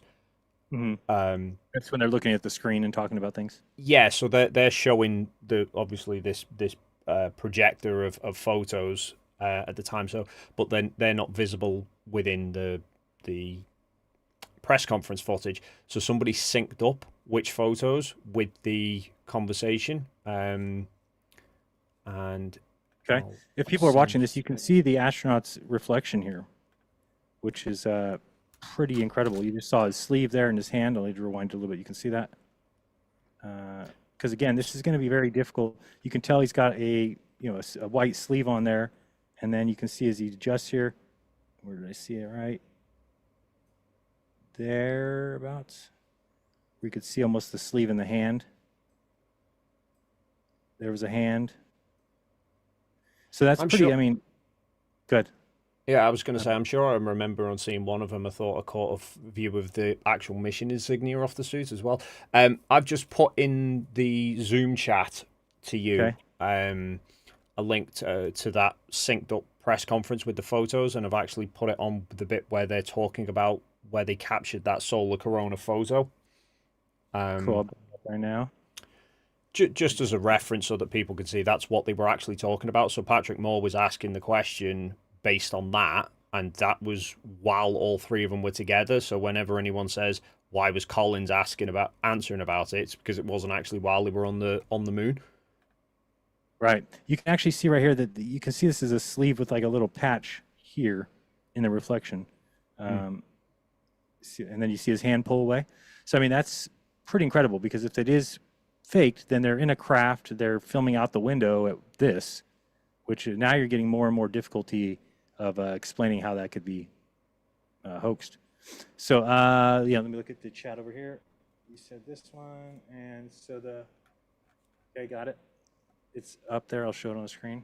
Here, turn this on and this off. Okay. Just press play from the beginning, or where you have it at? Yeah, I think that's Some where. photographs of it, but our film was just not sufficiently there's fast to capture the event. However, this does show the brightest part of the solar corona. It extends several moon diameters in addition on each side. They're roughly parallel to that light. But the striking thing to us as observers was not the solar corona, but the moon itself. Of course, it was dark, unilluminated by the sun, but it was illuminated by the Earth. And at this relatively close range, it had a decided three-dimensional effect, and was undoubtedly one of the most impressive sights of the flight. As we left the moon after a successful TEI, this is the view that we observed. I think that, at least from where I sit here on the stage, the colors that you see there are quite close to being actually represented. What do you think about when he says, so he's in an interview, I believe it's with Sir Patrick Moore, when he says that the only thing that's visible in cislunar space is the sun and the moon and the Earth. Yeah, so cislunar space is that coast phase between the Earth and the moon. Right. So wouldn't you expect to see stars there? No, in the same way that you don't see stars in the ISS footage when it's on the daylight side of Earth, because there's... Yeah, but they're flying away from them, so they're nowhere near the Earth once they're 30,000 miles out. Yeah, but so the only way that they would have a hope of seeing stars is if they had no other ambient light hitting so the light in the craft would have to be off. So you think you know the whole Bart Cybrell saga with the window is because when they brighten up the lens, the window goes really bright. So everyone says that's the Earth, even though you can't see the Earth. It's just the shine from the Earth is that bright that it glares up the window. That's why they covered all the other windows, so that you wouldn't get they covered all the other windows for that one shot, because otherwise they'd get reflections and stuff from the light coming in from the other windows. So when they're coasting to the moon or back again, they've got the Earth in one direction, the moon in another direction, and the sun's off in a completely different direction. And the stars are very, very faint. So yeah, it's kind of it would be pretty much impossible to get those to see stars in that region, which is why they could only see the stars once they got behind the moon relative to Earth, or relative to the sun. But well, I'll tell you the one good thing about these shows is I would never debate on the side that we faked it. So that means in fact, I should just point out, in fact, it's all right. Ian's just commented and made a good point, which I'd forgot about, which is they could see stars, but they couldn't see stars it's through the windows. They had a sextant on board, which is they used. They call it the optics, right? Yeah, so they use celestial navigation for kind of calibrating the guidance systems and stuff. So when they look through that, they could see stars because obviously it cuts out the spill light from everything else. But yeah, just sort of looking out the window and trying to get a picture of it or whatever, there was just too much ambient light. That's kind of like if you're inside your house, the lights are on and you try and look outside and see stars, you're not going to see any. Exactly, yeah. Right. Whereas if you were able to turn off all the lights in your house, possibly you might be able to. Even if you do that though, if you live in it, if you say like I've got a street light right outside my house, so if I turn all the lights off in here, if I go up to the window and I look out, I can't see any stars because even if I'm not looking directly at the window, at the light, that street light is still putting light all over the window. So I'm then still getting some glare through it. So what are you comparing that to? To the sun coming through the window? Yeah, just either you've got the. Consider when you're outside. If you go outside on a full moon versus a new moon, when there's no other ambient light around. So if there's a reason astrophotographers always want shots when there's like kind of little to no moon, because it just relative to the stars, the moon is incredibly bright. Right. So they wait for a new moon. If you get on a full moon, you struggle to see stars even just with a full moon because of how bright it is compared to the rest of the stars in the sky.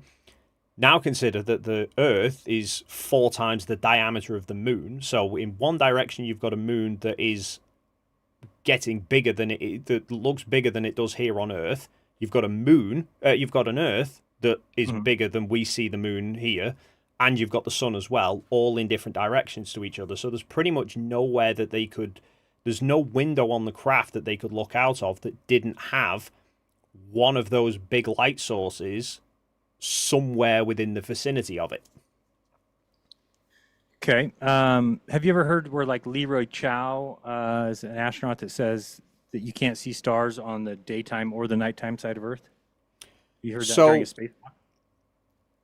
Yeah. So I think if you get to, because they're not always visible, they'll be visible in the right conditions, and obviously the ISS, you've then got there'll be days on the ISS where the moon is on the backside of the Earth. So if you catch if you're on the ISS and you've got the moon's on the shadow side of the Earth and the sun's off in one direction, and the Earth would then naturally be behind you if you're looking at a window that's right out into space. So you would then have a window where you've only got you've got no light sources, because you'd have it so that the sun was not looking at that one particular porthole. Right. Let me see if I can find the Leroy Chow one I'm talking about, because he's making it sound. Oh, it's right here. Let's just listen to this part. Oops, you can't see that. Put it over here and bring this up. Just as one, some question people have. Let me bring this up. Okay. To tell us the truth. And, here's something that no one seems to understand. This part. Genuine. This is from Mark Cameron. Whilst in space, have you ever looked away from Earth into the black void? Yeah. All because the you can time. see. Because you can see the stars. Oh yeah. And pretty much all the time you can see the stars. So he's like pretty much all the time. Okay. It's not Which a is a black cool thing. void. I mean, it's black, but there's all kinds of little polka dots. There's all the stars there, and the cool thing is about it, you can see it during the day. Yeah, you can, and there's more than stars. You can see planets. You can see moons. You see the gas Magellan clouds of the Milky Way you see galaxy. the Magellanic Clouds. Magellanic. See, I was. Yeah. All right, interesting. So we can see stars. So this is Leroy Chow. This is the one that's always bothered me. I don't know what he's talking about here. When you're in space and you're looking into deep space and you're on the sun side of the orbit, the sunlight washes out all the starlight, so you can't see any stars, just like here on Earth. But then when you look out into deep space away from the sun, it's the darkest black you can imagine, right? And so what happens is you really lose your depth perception. You can't tell if something's close by or far away. And so Because you can see, because you can see the stars. Oh, yeah. Do you see that as a discrepancy? I mean, because you got these guys saying you can see stars pretty much all the time, and then you got Leroy Chow saying if you're on the daytime side of Earth, you can't see the stars, and if you're on the nighttime So side, he said the sun side of the orbit. So I think maybe you could argue that's. I would say that's how they're wording it, because if you are, like I said, if you're on the sun side, like if you're right over the GP of the sun, so you've got the Earth in one direction and the sun directly opposite, you wouldn't see anything. But if you're but obviously the ISS doesn't follow the GP of the sun. It's on an inclined orbit, so it's often very rarely with the sun directly above it. So you think clearly if we asked Leroy if he sees stars at night, if he's on the dark side of Earth, you think he would say yes. So he just because what's weird here is he says you can't see it from the daytime side. Then he goes to, and on the nighttime side, all you see is pitch black. So he means pitch black with a bunch of stars. Yeah, so they're kind of saying, like, if we look at the night sky, to us, the night sky, even though it's quite dark, if you try taking pictures of it, whatever, it's actually tinted blue. There's actually kind of a blue faint to it anyway, but, like, I suppose when there's then no atmosphere, it would be a much darker black. So, and again, it's a case of when, how do people interpret seeing stars? If you just see one dot, have you seen, is that deemed as seeing a star, or are you talking about shots like that? You should never see one. I mean, I would think that at least according to Neil deGrasse, he says that the reason we don't see stars during the day on Earth is because of the atmosphere. That if it wasn't for the atmosphere, that we would see stars and the sun. That's what Neil deGrasse says. Right? That's not very accurate according to astronauts, because astronauts say, if you're on the sun side, you don't see any stars, as we'll hear here again one more time. The day side or the night side of Earth. We went up, and when you're in space and you're looking into deep space and you're on the sun side of the orbit, the sunlight washes out all the starlight, so you can't see any stars, just like here on Earth. But then when you look out, so I mean that line right there is much different than Neil deGrasse Tyson is teaching people, because he's saying that the atmosphere is what causes us not to see the stars. And in space, since there's no atmosphere, you would see stars even if on the sun side. So that's a discrepancy there. And again, Neil deGrasse Tyson isn't an astronaut, so this is the same Neil deGrasse Tyson who said that you couldn't see the curvature from the Red Bull jump, even though the guy who was actually there that Neil deGrasse Tyson wasn't said you could. I think you do start to see stars. So if you consider watch a sun after sunset, just through sunset and through twilight, even just as the sun's disappearing out of view, you start to see the brightest stars will start to appear. It's only once the sun's completely gone and you've then not got that twilight that you then see all of the stars of the night sky. And it's very much the same with, essentially consider the atmosphere in that twilight like the window of a spaceship. If the sun is within its view and putting a sheen over it, you might see an odd star, you might not see any, but it's not until What about doing a spacewalk, though? If you're on a spacewalk, wouldn't you see stars even if you're on the sun side of the orbit? I guess I can't understand. You wouldn't see stars on a spacewalk on the sun side of the orbit because, at least I wouldn't expect you to, because they don't drift, they don't go away from the ISS. They stay, when they're doing the spacewalks on the ISS, they stay very close to it. So you've then got all of the light that's then reflecting off the solar panels and everything, all into that big fishbowl visor that they've got. So I wouldn't expect them to see any on a spacewalk, but then I've not done a spacewalk to know. Yeah, no, me either. I just always thought that was one of the weird things. We'll just listen to that one. It's the darkest black you can imagine, right? And so what happens is you really lose your depth perception. You can't tell if something's close by or far away. And so this guy here. One, you don't have the atmospheric distortion, so they don't twinkle, right? So you see lots of points. That's another question I want to ask you. Somebody asked me, is it true that, as far as I can tell, it is true that the stars sparkle twinkle, but planets do not. So like if you're looking at Mars, it would not twinkle. If you look at Jupiter or Saturn, it doesn't twinkle, but stars do. And so usually the answer that you get for that is that the atmosphere is what's causing the twinkle of the stars. But then wouldn't it cause a twinkle to planets as well? As far as I know, it does, because it's well, so yeah, somebody would have to give me a better answer, I think. But as far as I know, they all twinkle, because I know when people photograph the planets, if you take a long you know when you see the pictures of the planets and you see like the surface texture of Jupiter in the clouds, you don't usually see that twinkle. Say you don't see a twinkle. I think they do twinkle. They just, maybe it's not as apparent as the stars, because I don't know. I don't know either. If anybody in your audience has an answer for that, I've got a few people all saying that they do twinkle. It's all the stars twinkle because of the atmosphere, and as far as I know, the planets do as well, because when you're taking photos of like Jupiter, you have to take lots and lots of pictures and stack them all together to be able to pick out the detail, because everyone's slightly different because of the atmosphere getting in the way. Yeah, I'd have to check on that, because when I think of taking like if I were to go with a P900 and zoom in on Mars, it would not do that little flickering thing that the stars do. It would just be more of a solid red dot. But I'm trying to find if there's any videos I can find of somebody doing that. I think there's still a shimmer to it. There must be, because I'm pretty sure the famous astronomer Mikey Smith has managed to get blurry photos of the planets, and they're twinkling as well. Is he famous now? I didn't know that. He is. Did you not hear him? Did you not hear him before talking to Red's Rhetoric? No. What did he do? Oh, I saw a video yesterday that he was calling him out, but I don't know what that was about. Yeah, there you go. It's that shimmering. Yeah, but stars, if you were to zoom in like that to a star would be flat, flickering, flash, flash, flash, flicker, flash. Whereas that's pretty solid. I mean, it's not really flickering like a star would. It must have. I mean, it could have something to do with the distance that the light's traveling. I don't know.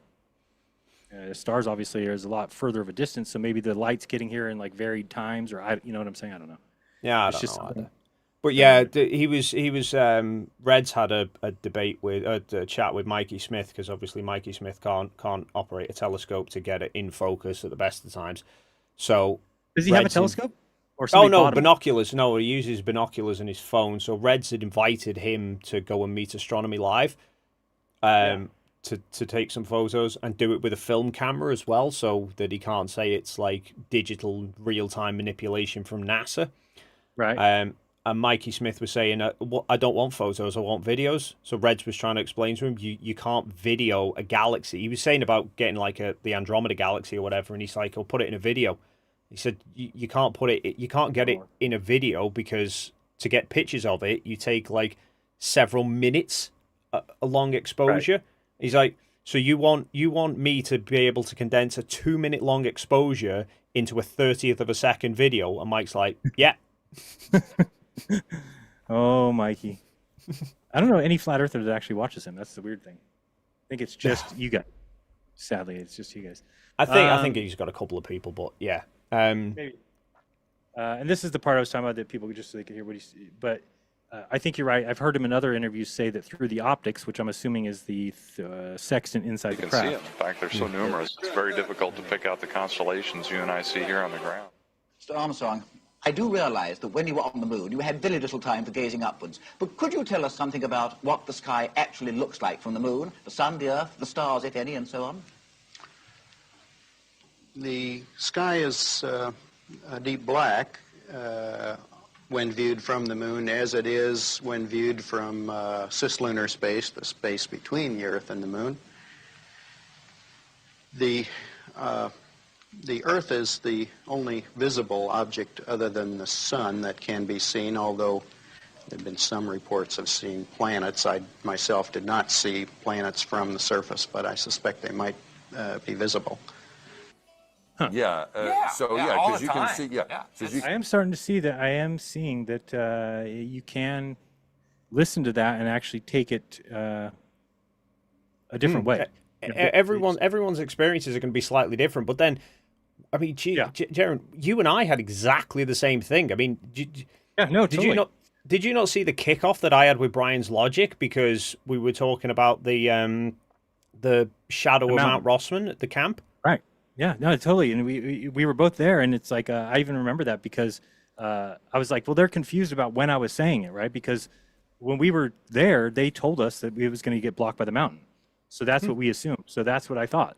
And then when we got there, even up to that second night, until I slept in the tent, I thought it was crossing behind that mountain.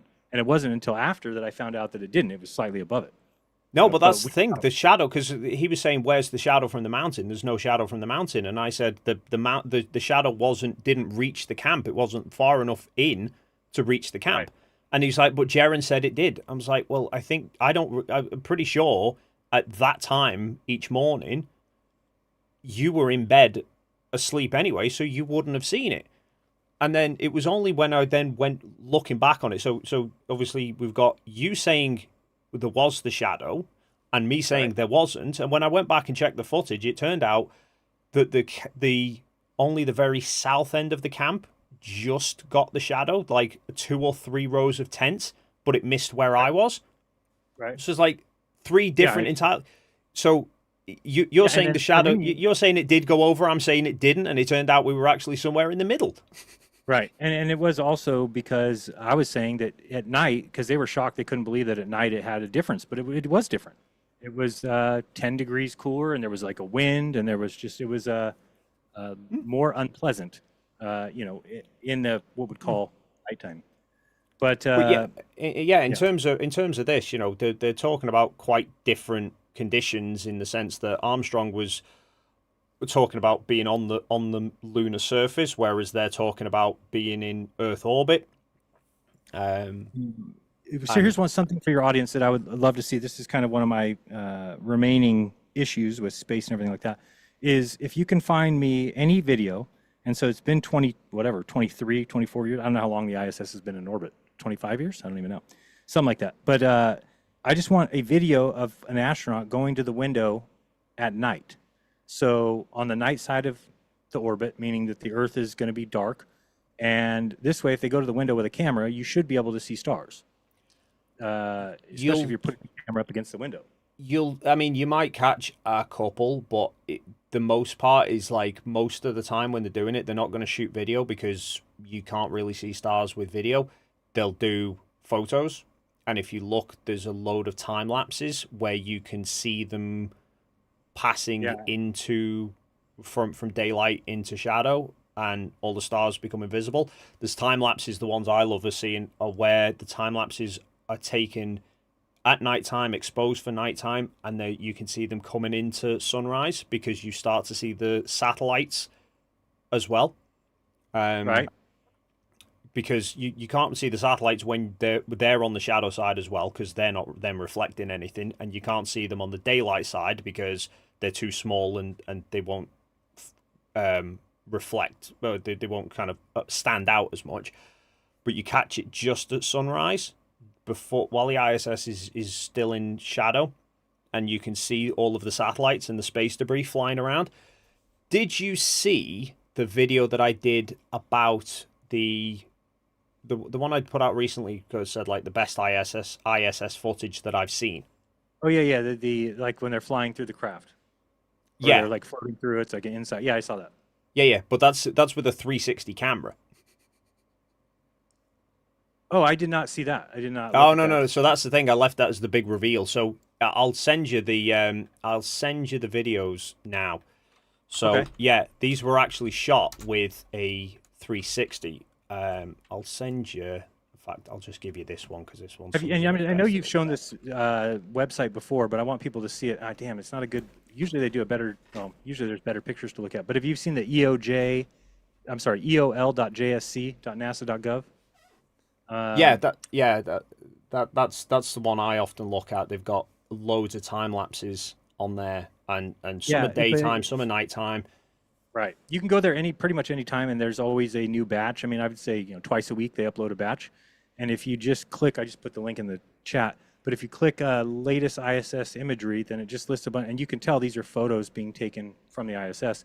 This week is not a good one. I mean, this is, it's basically all black. I can barely see a couple cities, and then they show some lightning, but there's really, and then at the very, very, very end, you can see the Earth, a couple pictures, but usually it's a lot better than that. And then you can actually search your location. So if you want to see every time they flew over your house, you can go to, I believe it's called search or something, search photos, and then you can draw a picture around your location. So I just wanted people to see that. Also, the pictures are clearly very high up because you can see all the clouds are very close to the Earth and far away from the camera, if you want to. Yeah. So with regards to those, I've done a couple of different videos on that. So one I did where I took the photos that the close-up photos that they've taken, where they've used like a telephoto lens and they've zoomed in on particular areas of the Earth, and I've actually sized it to figure out that the camera was the height of the ISS away. Okay. And that's where they're looking sort of straight down on something. I've done weather comparisons where I found a time lapse that was less than a week old, and I found the weather satellite imagery for that exact same day, and I matched up every single cloud pattern right the way through the time lapse. And I've just popped in the Zoom chat for you, Jeran, a different 360. It's not the fly-through one. It's one that they take from inside the cupola. So these are all just, I'm showing people, this is from the site is eol.jsc. And when I'm searching for it, I'll just type eol.jsc and then this comes up. But you can see all these pictures are looking straight down. These are like, this is all lightning inside of a cloud. And it's, you know, basically you can actually put these into your own time lapse if you wanted to download each one. You can see it's kind of in order. But usually you actually see much better pictures from the Earth. You do see stuff like, let me go to the very end where I saw there was Earth pictures. So like stuff like this. Oops, can you not see that? Yeah, you can. But I mean, that right there, I mean, you can see, look how low the cloud is to the Earth, and then there's no clouds, you know, between that, and look how low. You can just tell this is far away. Yeah, but if you look there, so that's got the date that it was taken. Yep. And the location. The Nadir location, yes. Yeah. So what you can do is you can go and find the weather radar. Oh, and then match the cloud with and match those clouds to the weather radar. Yeah. So anyway, like I said, it's a bad day because they did mostly pictures of nighttime here. But usually I've never seen it. This is probably the worst I've ever seen it. This is all just nighttime pictures, the whole. But again, if you come in 2 days, it will be a whole new batch of photographs. And actually, you can just search too by going up here, search photos, and then you can just put in your location, or you can put in, you can even type in moon. Watch, if I'm looking for the moon, and then we go submit. Sometimes will take a long time because I shouldn't have done moon. I should have done something else because moon is, there's going to be a ton. So any kind of feature like that now, it's going to bring up, it might take a few minutes. Oh, and you put the chat over here. Cupola 360. Yeah. So this is a 360 camera. Wow.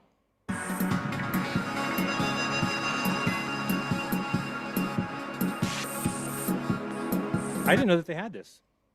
Neither did I until a couple of weeks ago when I found them. There's only a few that they've done. It was it's on the European Space Agency. I don't think they didn't. It was an ESA astronaut that did it, so that's why NASA didn't put any of it. But you can literally, if you watch him, like there, he's let go of the camera. The damn thing's floating around.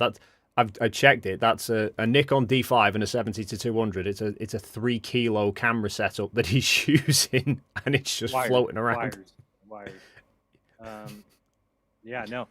So are these? Do you know if these windows are curved to give the appearance of a sphere, Earth? You know what I'm saying? Like it seems like when you look out these windows that they are. Not that to give the appearance of a sphere, but have you ever seen the video like underneath, if they take a video looking straight up the cupola, that it kind of looks very ballish, even though that shouldn't be what you see. You're only 250 miles from the Earth. You wouldn't see the Earth as a sphere, right? I mean, you should only see the ground, like, you know what I'm saying? I almost feel like the cupola is meant to make it look like How can I explain that? If you've ever seen, like, we're only 250 miles away from the Earth, right? So if you looked out a window, it should take up the whole view. Well, it depends how wide of an angle you're viewing. Well, but you would never see the Earth as a sphere, because wouldn't you have to be to see half of a sphere? Wouldn't you have to be like 8,000 miles away? You're not seeing the whole of the sphere. What you'll see whenever you see the horizon, what you're seeing is essentially the cross section of the Earth. You know the whole argument that they always have about the blue marbles and why the amounts of land masses that you can see are different on the blue marbles. Oh, this is good right here. Let me show you this. So this one here, hopefully you can see that. I can never tell. Okay, so this here, if you kind of go back here, so the fact that you can see that circle. Yeah, because that's no different than saying you can see a circle. Like, if I zoom in, like, you're seeing a circle there. You're not seeing half the sphere. Because but now move it to within a millimeter of the ball. How would you ever I can't get that wide of a view this close because it's not big enough. But essentially where you're seeing that there is not the half of a sphere. You're seeing. So, but if you're 250 miles away, how would you ever see a full? Shouldn't it be like this is a full circle? See how you can see the circle of the Earth like that? Yeah, because 250 miles away. Yeah, because maybe these windows curve the edges up so that it does that for you. I guess I'm making this. No, that's just the horizon that you see. If you stand on the top of a skyscraper in the middle of nowhere, so that you've just got a clear, or if you stand on the top of a ship in the middle of the ocean, right. And take a photo, which I've done. I've got photos where there is a slight curvature to the horizon. It's not hugely noticeable, but when you actually put a line to it, there is a slight curvature there. Well, that's not curvature. That's not sort of directly left to right vertical curvature. That's more sort of there's like literally the bounding line around you. So it forms a circle right the way around you. Right, like the extent of your side is what you're saying. Yeah. So this part here is what I'm talking about. So this is a better one here. So watch this. Shoot, I keep doing that. Okay, so you can kind of see that. So the way that it does that, to me, seems like that's a window. No, that's a fisheye lens. A fisheye lens out the cupola window? Yeah, so that's a fisheye lens. That's from further back out the cupola with the fisheye lens, so that you're seeing all the windows there that are going around the outer edge of that. They're looking through all of them at once. Okay, so it's fisheye, and then is it kind of like a telephoto as well? Yeah. No. So, yeah.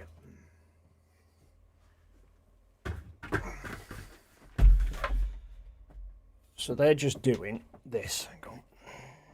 But okay, so but doesn't this look like this is zoomed in? Yeah, see that to me, the middle window's zoomed in, and the outside windows are not. Go ahead, show me.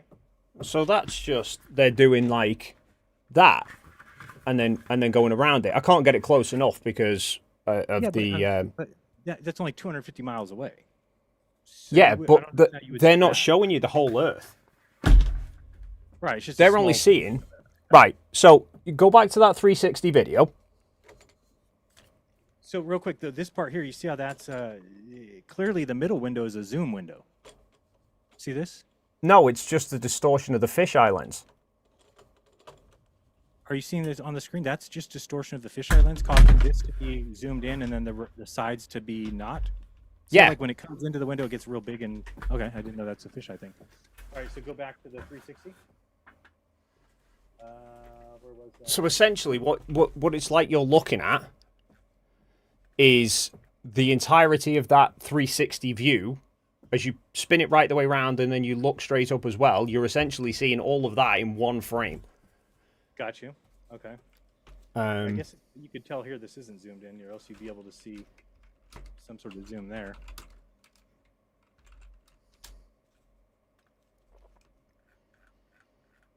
This know crazy. they- You put this link for everyone, or no? I'm gonna put this link in the chat. No, I only put it in the. I'll put this in And the chat. the other one that I did was the other one that I covered was in fact, sorry, yeah, the other one that I covered was they do a full fly through the ISS in That's the one I 360. thought, okay. But if you skip ahead, so I say skip ahead, there's a point in a bit where it fades away there, where he's just looking out the window. So this is sunset. This is the sun's actually, it'll play out slowly, but yeah, if you look at the Earth now, the Earth's in shadow. Right, you just see the limb there, getting the Hmm. last bits of the sun. Is this is not the same video? Oh wow, look at that, yeah. There's a transition between it. They basically stitched. They cut between two clips. But yeah, he's disappearing into. They don't leave it running long enough that you can properly the camera re-exposes or anything to it. Yeah, and but that's yeah, kind of what I was looking for. Is like you would think that after this, let's say that this light goes out, then you would think that in this dark room you would be able to see stars. I would think that. yeah. I mean, if you cut all the other, if you took away all the other lights, like you turn the laptop and everything off, so there was no other ambient light shining on the inside of the windows, you just see pitch black. So if anybody's seen any of that, I would love to see that. That'd be great to show me. I would show people that. Where did I finish? Yeah, so this is the one that's just pretty. So okay. So this is a fisheye lens that's capturing all those windows, which are all around you. You can tell it's a fisheye lens. Look at the solar panels on that Soyuz at the top of the frame. Oh, appeared the curve like Yeah. Right. So that's what I'm. Oh, look at the sun. Wow, that's crazy. Oh, that's nuts. Yeah, my wonder was if the windows themselves were doing that. But I see what you're saying, because we don't see them do that in that 360 video, so it must not be the windows, it's the lens then. So then the lens, a 360 lens, I'm sorry, a fisheye lens is going to show the middle correct, and then just everything else around the sides is going to be bent? Yeah, so you get... Bring this back again, so...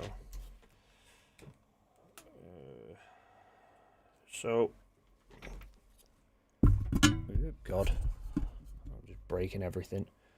That's a view from a fisheye lens. So, if I put my finger here, it looks huge, and if I take it over here, I'm only moving horizontal here, but it's yeah, and you can see like your counter over there is bent. It shows that yeah, shelving. So it's big. Yeah, so they appear bigger when they're close, and then they warp away. Yeah, that is. And get smaller. Very cool. Yeah, that's pretty incredible. But yeah, the one thing about seeing it at night, I just think it'd be awesome to see at night, and maybe you just can't see stars there, or whatever reason. But all right, let me check to just see if there's anybody who submitted anything. I know we said we were going to do. We're pretty close here already. If there's any chats you need to read from me, any questions, we can do that, and then we'll call it a set. Let me see what we got here. I got to go to the forums. Actually, I can go there. So yeah, again, I think that. For me, I certainly wouldn't be debating on the side of a fake moon landing anymore. At least, again, for me, on a personal level, I just want them to go back. But I would not argue with somebody who said that we went. I don't think I have the evidence to do so anymore. So I was going to say that's good. So my poll I had a poll running. I'll end that now.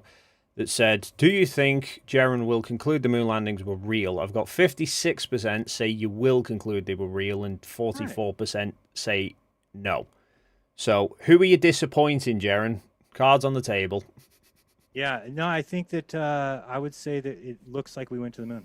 So take it as you will, take it or leave it. I don't think that I have the evidence anymore. So I do think it's important to bring evidence if you're going to make a claim, and not that I've never felt that way before, but I do think it's more important now that it's just like all the people saying that we faked Antarctica.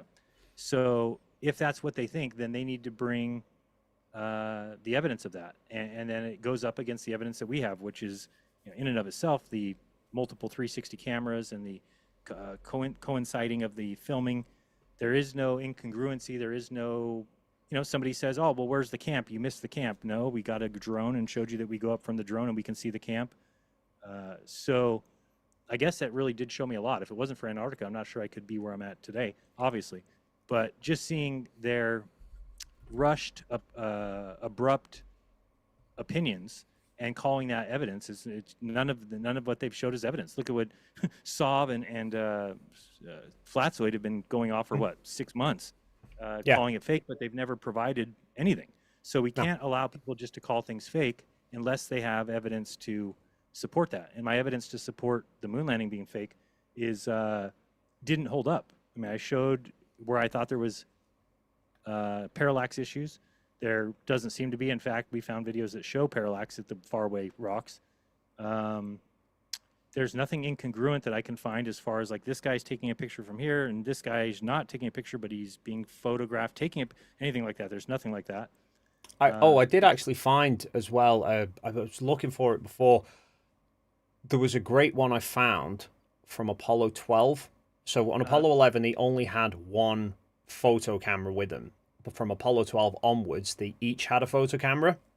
And I found one where they're literally facing each other and they took a picture of each other one after the other. And you can see the reflections of them taking the pictures in the visors. And it all irons out. I've looked and I've tried to find it. So we got a couple things here. First of all, we got 4 responses. This one says, I don't know what this is. Why is this out of order? Somebody says, when we see the moon from Earth during full moon, it looks so bright to our eyes we can even read a newspaper in its light. I asked Grok about luminosity of the moon from 1,000 miles away from it using the inverse square law of light. Grok said the moon should look about 58,000 times more bright from 1,000 miles away during the full moon compared to the moon luminosity from Earth. Now in the attached file, I'm showing moon picture taken from NASA from 1,000 miles away, and the moon is even looking less brighter. Additionally, the luminosity of the moon from corner to compared to the central focal point is almost the same, but a sphere reflecting the moon should look brighter in the middle with a hotspot area. So I'll just give you my opinion of that, where that used to be my argument. What I saw somebody do is they took a ball and they covered it in a gray blanket. And then they took videos of it showing that there is no hotspot on a ball with a gray blanket. So what they're saying is, we're expecting, we take a yoga ball or a pool ball and we take a picture of it and we say, look at it, it's got a hot spot. But it's a piece of plastic, right? It's a piece of plastic that reflects. So the moon is not a piece of plastic and it doesn't reflect like that. So it's a gray, dull rock.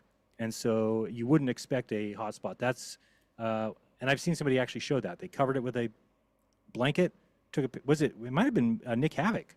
Can't remember, was it Nick Havoc? God, I can't remember. Somebody did that. They covered the ball with a blanket, and it eliminated that idea. So that's one thing.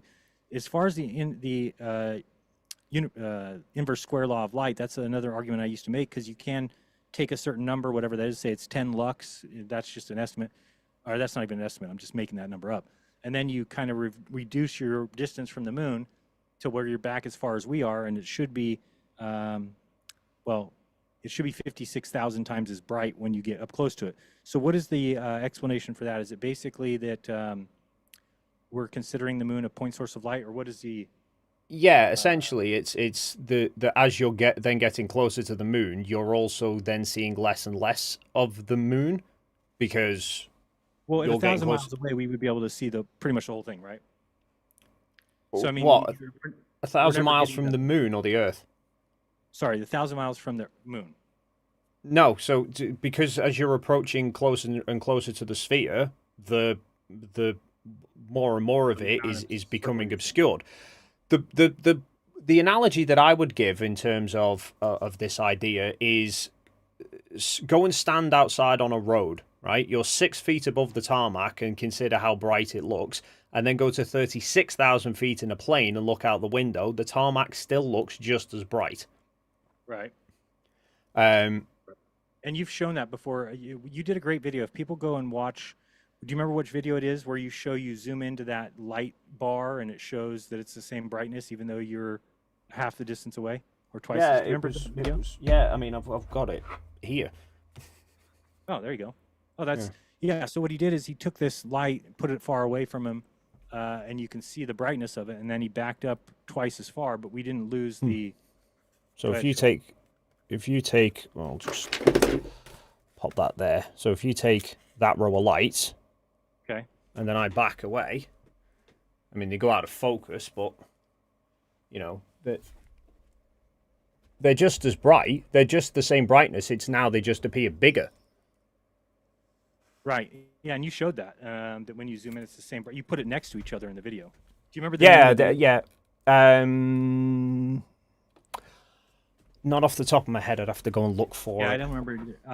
And then the other thing that people are so about the light of the moon. So you do have to remember, because one thing I saw somebody do about the Antarctica trip that I just laughed at was they took two videos and showed the sun in each video, and they said, look at how different the sun is, so therefore it's fake. But people need to understand that cameras have settings, and you can actually adjust the settings, and you can make those. I don't know what they're called. The sparkles that come off the, not sparkles. What comes off the sun? The rays. The sunburst. Yeah, the sunburst. So you Yeah. can actually set your camera a certain way that gets the sunburst, and then you can do it another way that doesn't. So somebody's showing this picture of the moon, saying that this is taken by Don Mattingly on the way to the moon, and he's saying it's way dull, not bright. But we don't know the settings that were used, right? So you could actually be flying towards the moon, and I'm assuming you could get a picture that would be the brightest white you've ever seen, right? By just taking the aperture a certain direction, and then the other way is going to make it look like this, like a dull rock, right? I mean, Yeah, you I could mean, make it. Yeah, good. Give the If camera. if you go outside on a full moon and you point your phone at the sky, the moon will just go bright white because the phone's trying to expose for the blackness of space. If you center the moon and you tap on it and you tell the phone that's what I want you to focus on, then it'll adjust the settings to make the moon look more like you're showing. Right. Yeah, so I think that's just a settings issue. Is that probably to their eyes it was not that dull. Would be my guess. At all, it would be much brighter.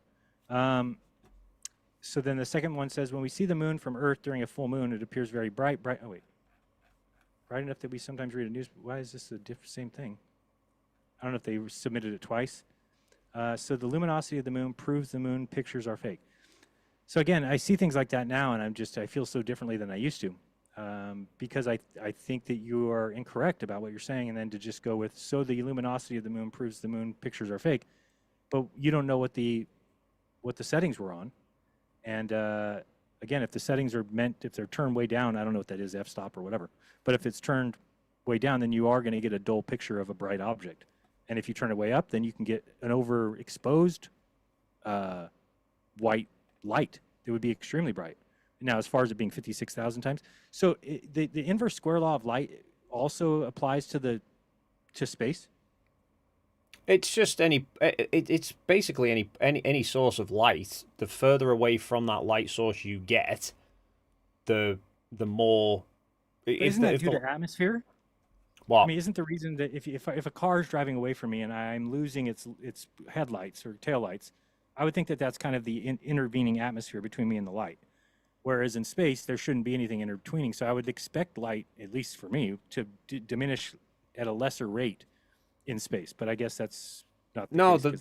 The light from car headlights is because they're not firing a perfectly parallel beam. They're angling out. So the further away you go, the greater that light is spread out. So each sort of square unit of the ground is then getting less light. Right. But that's actually a good example, because if you watch car headlights drive towards you, the headlights themselves don't get brighter. The light from them will.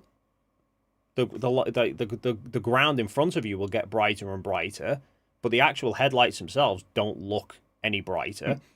I'm absolutely with that. You know, on the moon, if it was, it's the surface of the moon is still lit exactly the same whether you're standing on the moon or whether you're standing on Earth looking at the moon. It would only be, the moon would only get brighter if the moon moved towards the sun. Huh. So why does it make such a big deal then in photography that you use the inverse square law to decide how far away a light should be if it's the same bright? Or you're saying that the light that No. So the light itself will appear the same brightness. So saying as you're traveling towards the moon, it should be getting brighter. It's not. The light from the moon would be brightening up the spacecraft more. There would be more light from the moon. No, hang on. word this the right way. The total amount of light hitting the spacecraft would still be exactly the same, because as you're traveling towards the moon, you're traveling away from the Earth. Right. So the total amount of light would still remain the same. It would only be if you were traveling towards the sun, I suppose. But yeah, so the thing is with photography, like my light above me here is going to look the same brightness whether I'm standing right in it or whether I'm far away. It's about how much light is landing on the surface area of whatever object. So here is, I can't get it. Yeah, but if we took that light and moved it 10 feet above your head, you're going to have less light hit you. Yeah, because the light is spreading out more around the room. But for Okay, me so looking that's where at it's the light itself is still going to appear exactly the same brightness as to whether I'm 6 inches or 6 feet away from it. Right. So space is going to be weird because you're not going to have any of that. You're not going to have any ambient light. You're not going to have any of that atmospheric light. It's just going to be the brightness of the moon itself. And you're saying as you go towards it, it's not going to get brighter because it's the same light hitting the moon. It's not going to get any brighter. It's not going to appear any brighter because as you're traveling towards it, yes, there's more light coming towards you, but the moon is also getting bigger. So each area of the moon is appearing the same brightness. It's just that you're now getting a bigger moon, right? But it's you're seeing it over a much larger area. Like I said, if you look at the ground from 6 feet above it versus 36,000 feet above it, technically by that argument of the inverse square law, right? As you're descending in a plane, the ground should get brighter. Right, that's a good way to look at it. Is if you were to you're looking at the ground. Okay, we see the light on the ground. If you got up in a building or something up high, it's not going to then be less bright. You're still seeing the same brightness. So somebody's asking if your opinion is based on empirical evidence. You can't be an Apollo program denier. In my experience, the deniers want to believe their narrative and are almost never interested in the evidence.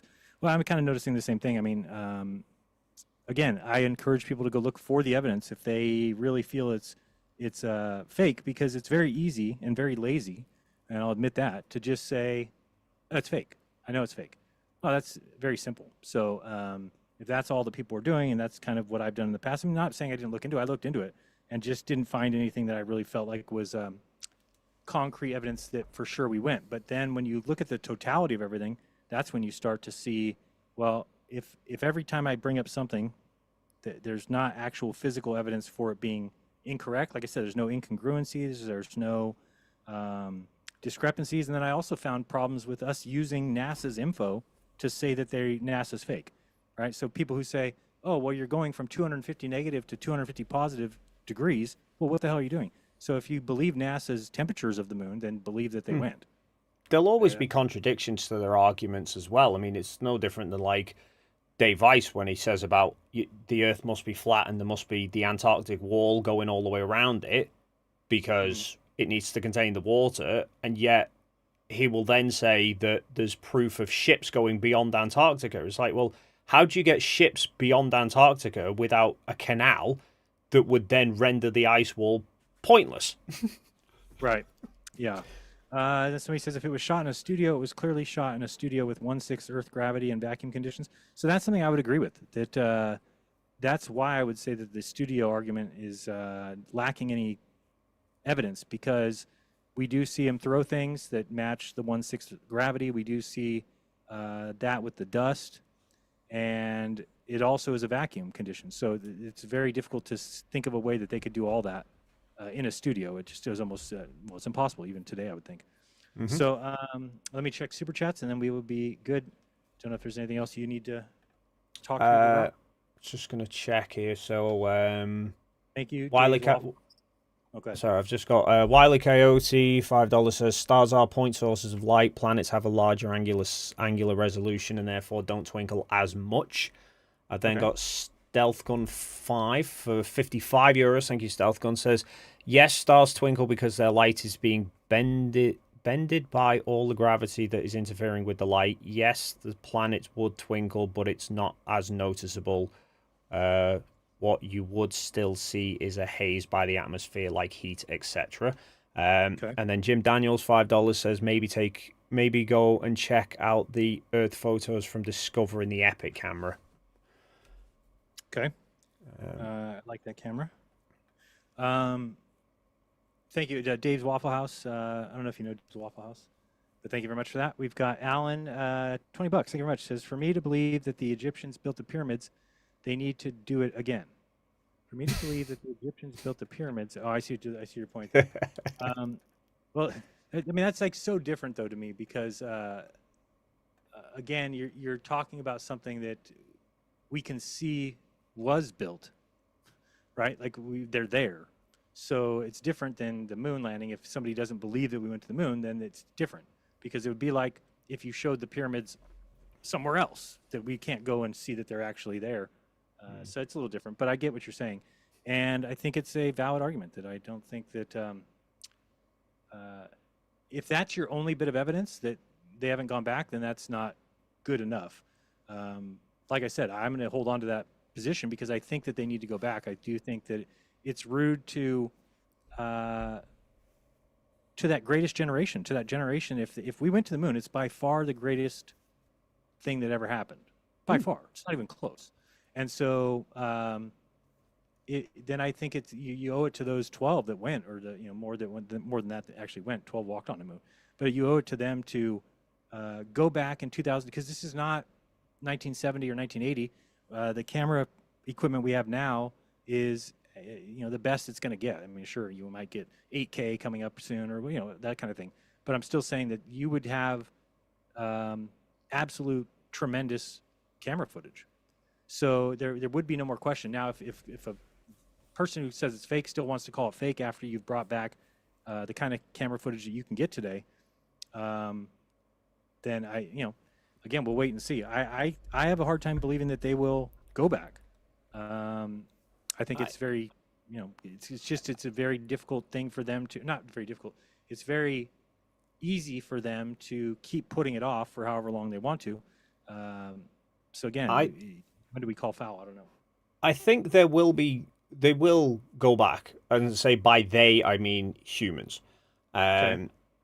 In terms of NASA doing it, there's less of an incentive for it, but I think you've possibly got the likes of China, who are obviously now pressing their space program quite a lot. So I can see them going at some point, just so that they've got the bragging rights to say that they did it, but it's not as much of a priority as it was for NASA back in the 60s. I think in terms of going back, I'm not convinced that would settle it either, because in reality, even if they were to go back, there would still be people who would say that the original landings were faked. You consider Antarctica, right? There's plenty of people who've accepted we went to Antarctica, but still say... I don't know if there's as many people as you might think of that. I think that the people who realize we went then accept the fact that the videos that have come forward were legit. There's some. But if you think like all of this the whole of Final Experiment stemmed from the Anthony Powell videos. Remember those time lapses being called fake, and there's still people who go, okay, maybe that footage is, but this footage is still fake, or just because they went, that could be faked, and that's faked. I think even if they went back to the moon, unless they actually landed on the original Apollo landing sites and said, look, we've landed and here it is, you'll still get some people who go, no, you faked it just to try and shut us up. And you'll get... But I think that the only reason I disagree with that is we've never seen the kind of footage that should be expected in 2025. So if I just picture a GoPro camera or an Nikon camera or any kind of Sony camera or whatever, but we haven't seen anything like that on the moon. If we think back to the 1969 to 72 moon footage, it's not the best quality, right? It's just kind of, I guess it's good for the time, but it's not great. There are to some extent. It's just they've not landed at the Apollo sites. They've landed elsewhere. You've got with people, with human beings. Yeah, I know, but that's the problem, is the fact that they're not going to send if they're sending humans back to the moon, in reality, they're not going to bother going somewhere they've already been. I agree with They're that. going to go to a different place. It's why the Apollo landing sites, if you look at them, they're scattered all over the place, and they're all on the Earth side of the moon, because they did actually I can't remember, one of the Apollo crews were actually pressing to go to the backside of the moon and use like kind of radio relaying with satellites, and NASA wouldn't let them do it, but they wanted to go around to the backside of it. So you've got a whole hemisphere of the moon that's not been landed on by humans. You've got up in the poles hasn't been landed on. So there's so much of the moon that that they can go and find new things rather than just going back to where they've already been, which the only benefit to go back to the Apollo sites would be to prove it to people, to just settle the conspiracy theorists, of which they're not going to spend that much money to do that when they could go and do something much more scientifically beneficial elsewhere. And I think until you actually get them going back to the Apollo sites, will then people go, even that they might go, okay, well, you went to the moon now, but we still don't believe you went back in the 60s. Yeah, and I guess that to me, I wouldn't even care. I mean, so who cares? I mean, to me, it's like even if they did fake it back then and they can go now, then just go now, and I don't even care that you faked it, really, to be honest with you. It's more a worry of whether or not you're telling people we can leave the Earth if we can't even leave the Earth.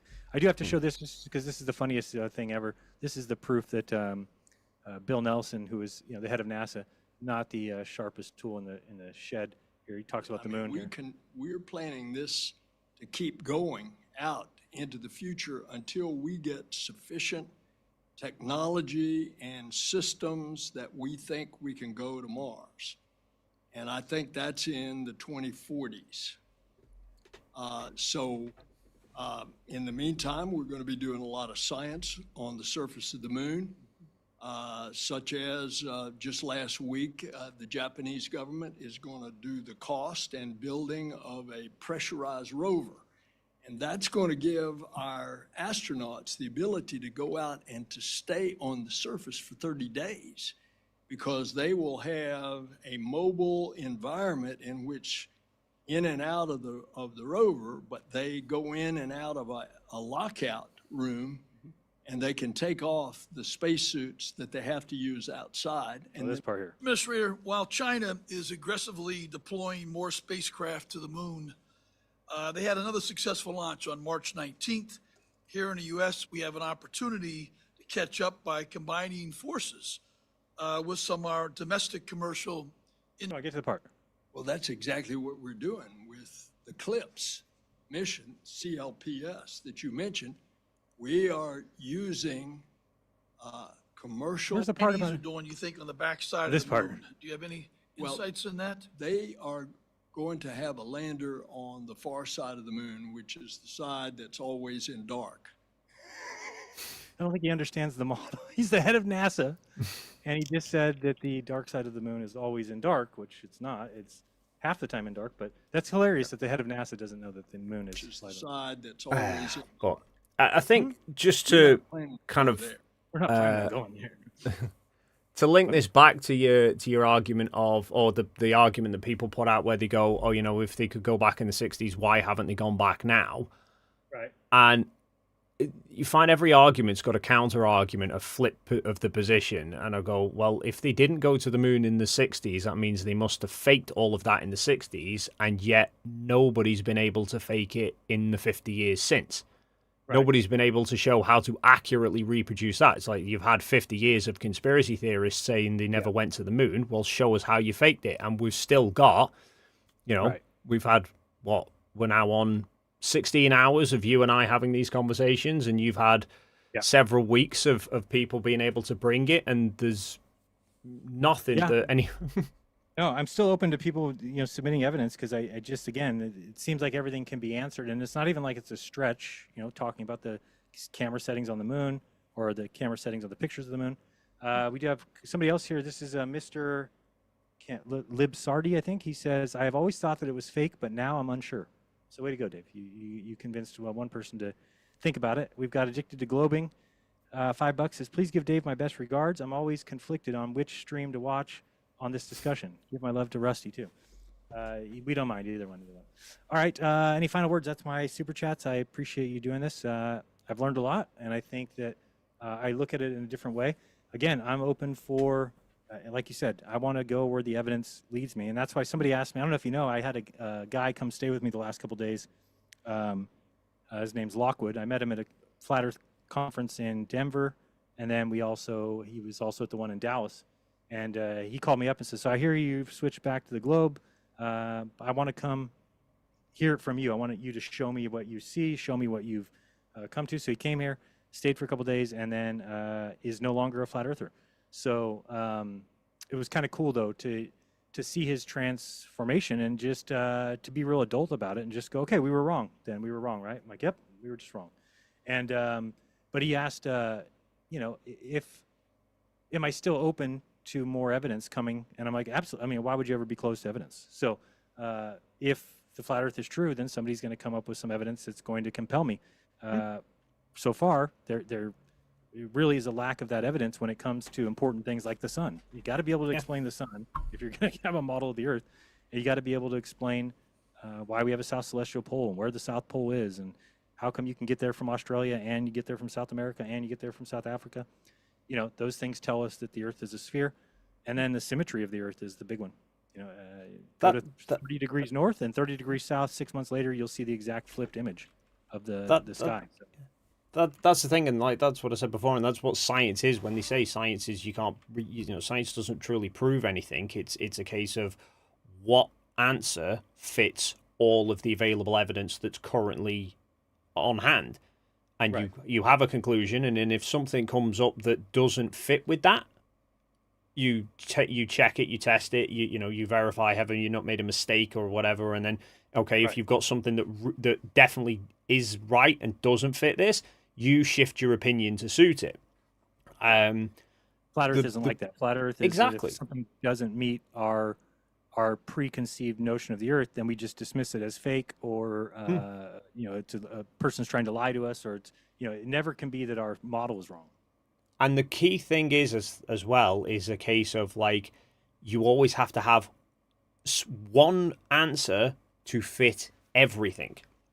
Right. The heliocentric model is it fits everything, and if it doesn't fit something like the Newtonian gravity thing, okay, well, can we find something else that then incorporates everything? Whereas what you often find with like the flat earthers, you'll see now, is you give them an observation that doesn't match a flat earth, or that doesn't fit their understanding of a flat earth, and they'll go, okay, well, maybe it could be this, or maybe it could be that. You're like, okay, but how does that fit with everything else?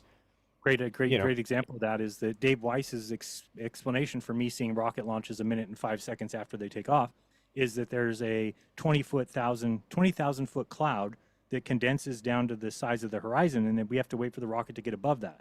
But what he doesn't realize is by bringing that up now, well, then it destroys Canigou as an evidence of seeing too far, because Canigou is only 9,000 feet tall. So why isn't it behind a 10,000 or 20,000 foot cloud that condensed down to the size of the horizon? So this is the thing, is that that's not finding evidence of something when you're just saying, well, let me find a way to explain this, but you're not taking everything else into account. Whereas, like I've said, when we look at the sphere Earth, the one word sphere answers all the questions that you have about the Earth. If you ask, well, why does the sun flip upside down in the south? Sphere. Well, why does it go backwards? Sphere. Why does it, why does it go the opposite direction? Why do the stars, spin in opposite directions? Sphere. The sphere, the word sphere answers all questions. Yeah. When it comes to the Earth. So that's what I like. The second video I ever did about flat Earth, I called it "How to Silence a Flat Earther," because I said, here's 5 observations that we can make about the moon. Not just one characteristic of it, 5 things that you can see. Give me one flat Earth model that can fit all 5 of those, and you can't do it. You can make a model to fit one. You can't do it to match others. Currently now, like you go, okay, well, the AE map's been nullified. Well, okay, explain everything else. You can't fit. You can't, if you don't have a map to explain things. Like, how can you know the GP of every star in the sky, but not have a map that you can go, okay, well, here's the ground positions of everything, and all the angles and everything else match. because if you look at it as all of the things, what one answer addresses everything about every observation of the Earth globe. If you look at all the moon landing footage, what one conclusion fits everything of the footage, and so far, they went to the moon. If you find one small clip of, oh well, that looks a bit funny or that looks a bit funny, that doesn't nullify everything else. The burden of proof is now on the people going, it's fake. Where's the evidence that it was actually fake? Did you notice at the bottom of my name here it says I graduated? I'm an official Globe shill.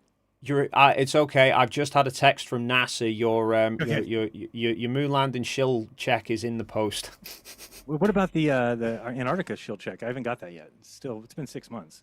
I'll have a word with Brenda. I think she was on maternity leave. All right, guys. It's been fun. Make up your own choices. You shouldn't care so much about what my opinion is. I know a bunch of people will flip out. I don't care what your opinion is, believe it or not. I don't care whether you think we went to the moon or not. That's up to you. You can determine that for yourself. But for me, I no longer would argue on the side of there's no, that it's fake, because I don't have the evidence to say that anymore. But I still think they should go back. I think that that's going to be my position. But you're not going to catch me on team. They faked it. So I'm the same. It's a case of I'm not closed-minded to it could have been faked. I'm not saying it categorically wasn't, but all the evidence that I have seen only points me to it happened, and if somebody can bring me a piece of evidence that that goes, here's how it could have been faked, and this is how, like I said, there's you can't have two completely different answers that perfectly match each other. It's a case of if it was shot in a studio, there will be a difference between it being in a studio to it being on a moon. And so far, I've not seen anything that says that's a studio, not a moon. And if anybody wants to take advantage of that, you reach out to me, find me on Telegram or whatever, send me what you have, and I'll get it over to Dave. And if we need to do another one of these because new evidence has been brought to light, we can do that. But otherwise, I'm pretty well convinced that we don't have the evidence to call it fake anymore. So. All right. Any final words? Nope. I'm all done. Thanks very much for this, Jeran. Like I said, it's been fun, even from my side. Even though everyone goes, "Oh, why are you banging your head against the wall?" I appreciate it. There's so many other bits that I've learned, and I can't wait for the new material of all the flat earthers flipping out because you flipped again. Well, I've already done it once. Yeah, come on, do it again. No, and this should really be an eye opener to most people that. If you start to look into that idea that the evidence is really the key, and then you start looking for that, which side has better evidence? And that's really what science is, right? Science is people making claims and then backing those claims with evidence. And then your best interest is to always go where the claims better match the real world. So when it comes to one group saying we went to the moon, the other group saying we didn't, one of them has a ton of evidence, the other one just has I don't think so, and personal incredulity, and then there's not a lot of concrete evidence, which I think there should be. If they faked it that long ago, and they had to do it kind of in real time, I think we should be able to find incongruencies with footage. Go to Flickr. There's 16,000 photos there. It's a lot. All right, it's been fun, guys. We will see you soon. I remind you, do your own research. When you do, you'll never again believe that. You can't look at the ground to tell or you can't look at the sky to tell the shape of the ground. You can. Till next time, this has been Jeran. Later, Dave. Peace. See you, Jeran. Cheers. Where am I? Where have you gone? There we go. Okay. So, how was that for everybody?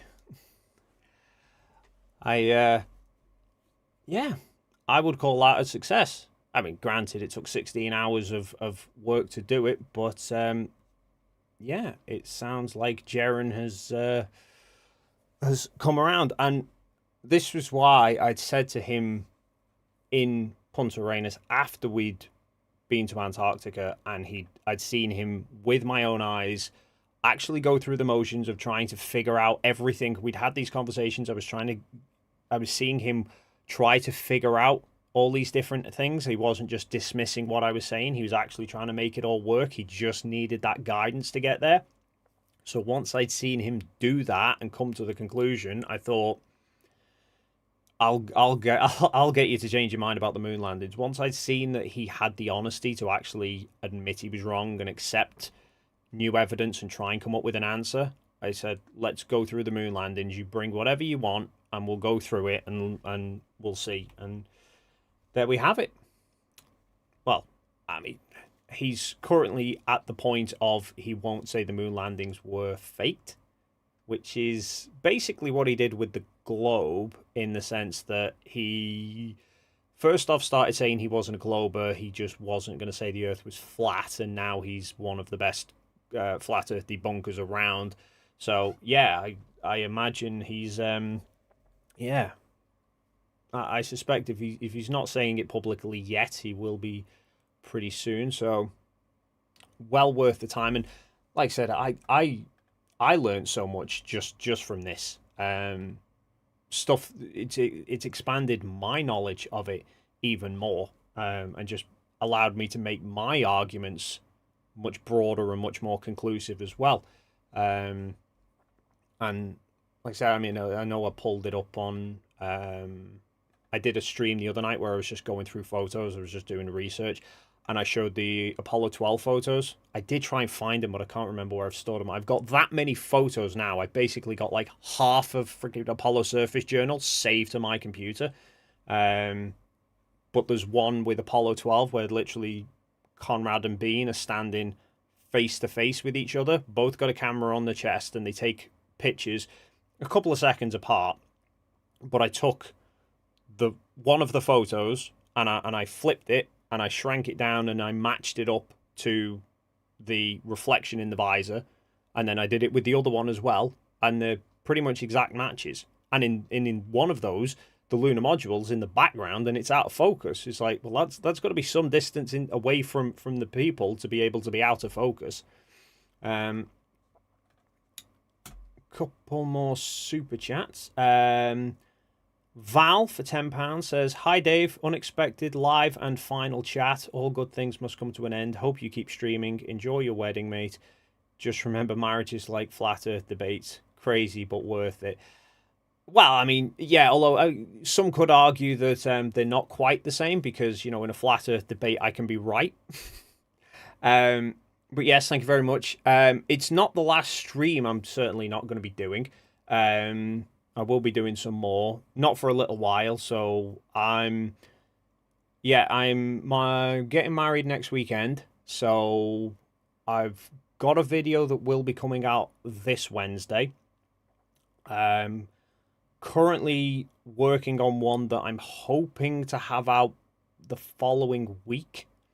But then I've got kind of breaks and stuff. I've got to work away, got honeymoon and whatever to sort out, and so there may be some gaps within everything, but I've hoping to try and keep a fairly consistent a fairly consistent upload throughout. But yeah, it's just the last stream with Jeran. At least that's the intention. I kind of knew Jeran had basically said the stream that he didn't think he had anything. I just this one. Oh shit! Hang on, I've broke my. I'll apologize, everybody. I've just suddenly remembered I changed the. I changed this while I was out. So yeah, this one, like with this and the boulder getting bigger, I knew that would be one to kind of that was exactly basically what Jeran was looking for. Something that he could put a clear visual on to say, basically answering what we had in the very first video. The very first conversation that we had, he showed some footage of the rover, and he's looking and saying, look at these rocks. They're not parallax shifting the way we would expect them to. And I was like, but you don't know how far away they are. You're assuming that they're very small rocks near to the camera. They might be big rocks far away. And he kind of had a wobble on that, and he went, "Oh, well, you're basically just saying that it could be anything." And I said, "I'm not saying it could be anything.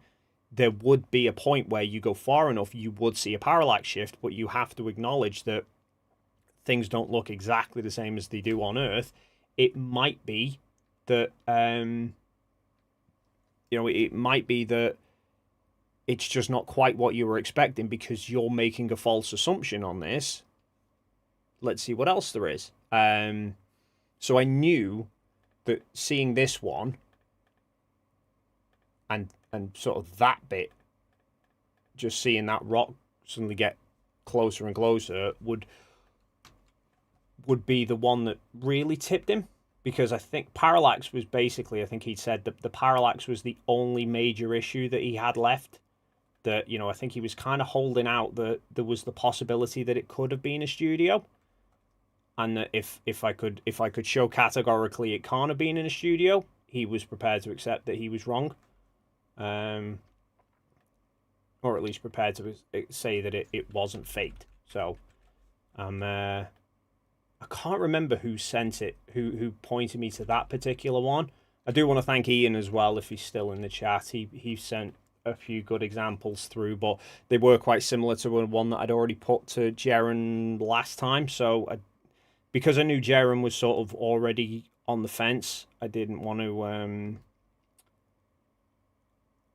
I didn't just want to kind of hound it and take over the stream too much with it all.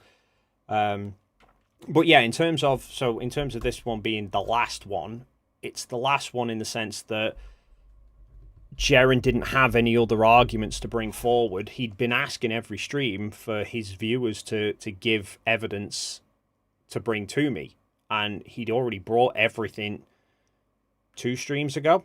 I don't think he really had anything else last stream. It was just going over the parallax stuff.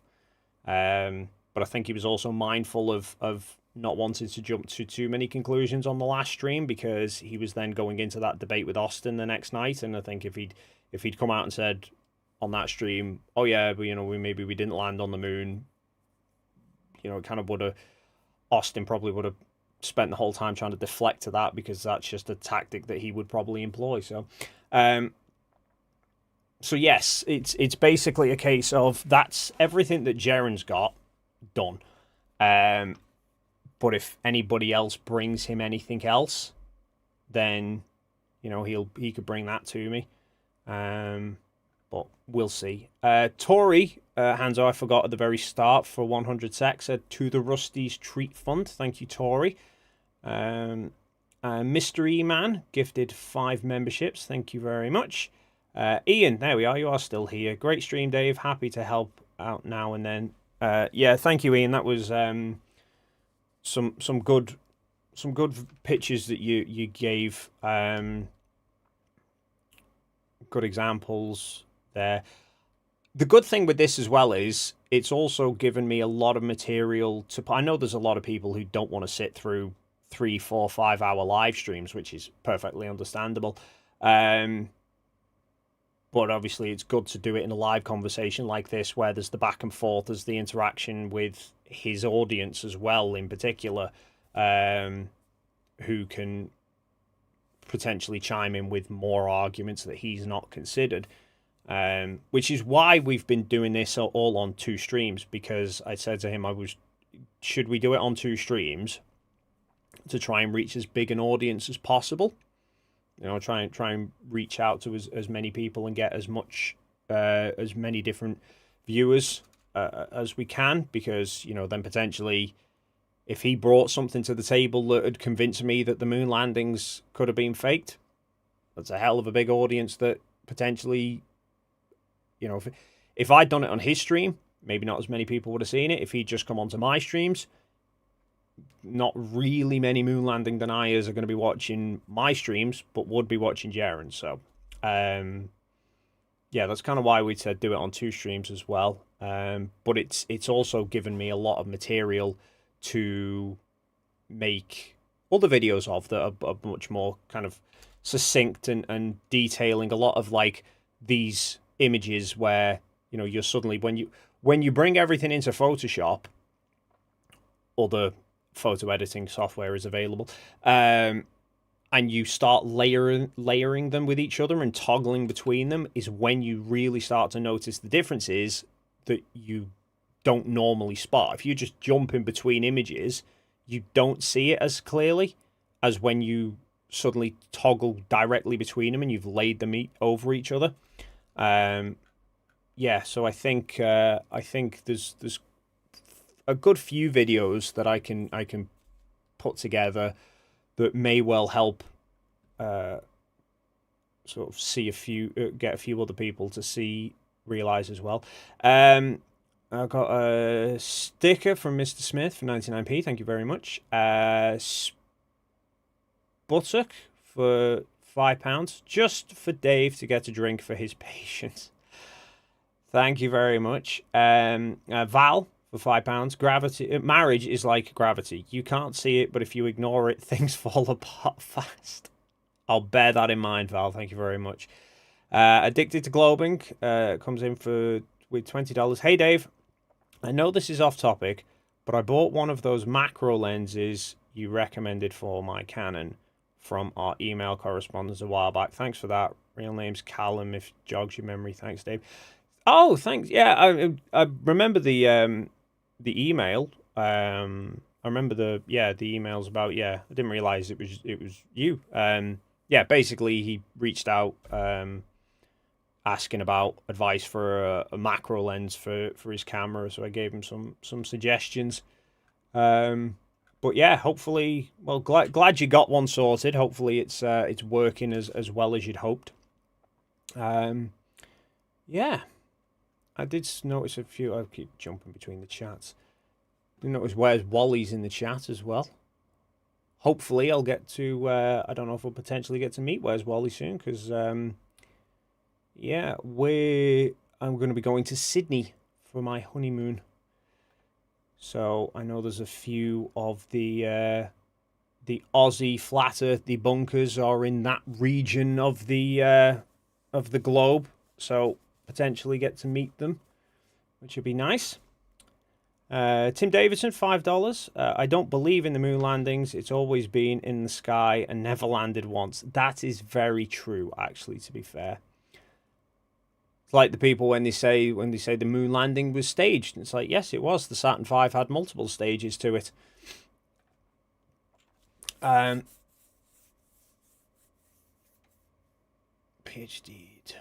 So I'm just trying to.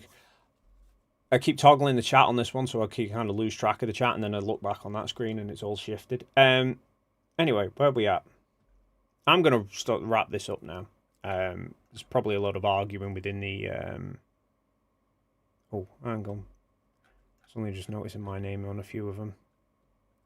Lubo in China says, inverse square law is the reason we can image a nebula in different galaxies like M33 unless its size is less than 1 pixel. The surface brightness is the main factor. Yeah, I don't know if it's just...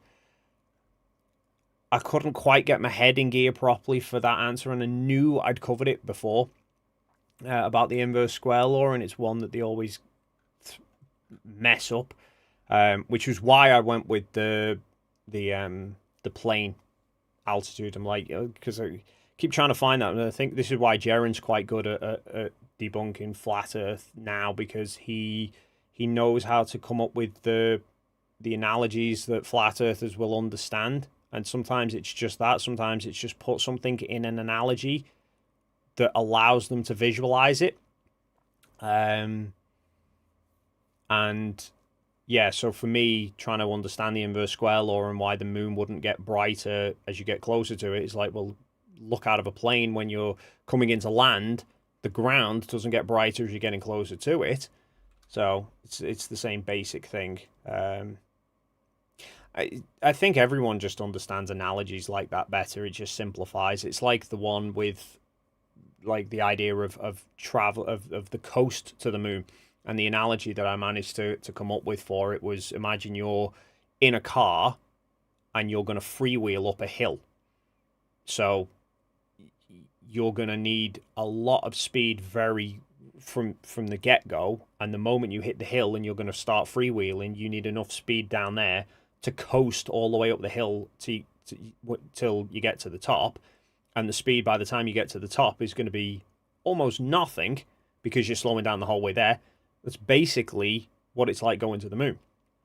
Because people say, oh, how come they're doing 24,000 miles an hour and it's 240,000 miles to the moon? Why didn't it take them 10 hours to get there? It's like, because very, very quickly, most of that speed actually shed. It's strange looking through the transcripts of the flights of the Apollo missions, and they give often updates about the speed that they're doing at that time. And it's insane how quickly after the TLI burn that speed just scrubbed completely away, and was almost at a crawl by the time they reached the moon. So you kind of imagine it would be really annoying, kind of frustrating to TLI to 24,000 miles an hour and think, shit, the Earth's like disappearing really quickly here, and then it's just really, really slow, and then you just sat there watching the moon just crawl towards you. Be like, hurry the up. Boodoop says, tag me, says, this might be answered already, but stars twinkle more than planets because they appear as point sources of light. Yeah, I kind of thought it was kind of either it's a point source, thought either it's the angular size or it's because they're a direct source of light rather than a reflection. But I knew it was like, I know planets definitely twinkle to that extent, just not to the same extent, because I know you need to stack photos in order to get clear detailed shots of the surface. Tim Davison, $5. Kubrick absolutely filmed the moon landing, but he insisted in doing it on location. That is very true. So I love when people bring up Kubrick. And in fact, Jeran did, or somebody brought him up and said about Eyes Wide Shut being released on the anniversary of Apollo 11. And when I checked it, it was the day that Apollo 11 launched.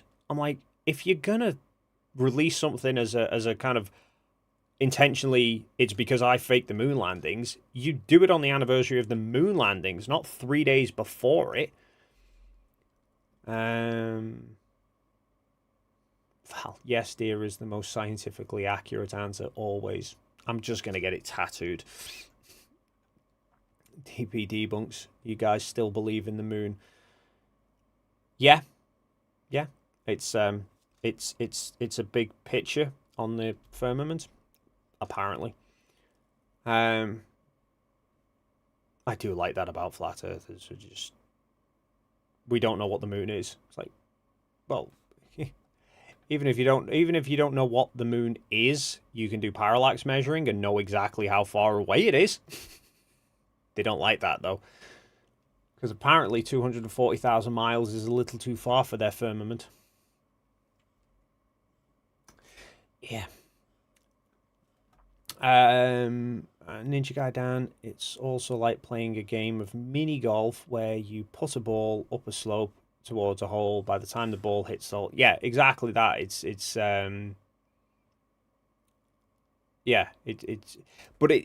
ones like that. I think you try and explain it to somebody in the context of orbital mechanics, it goes way over their head.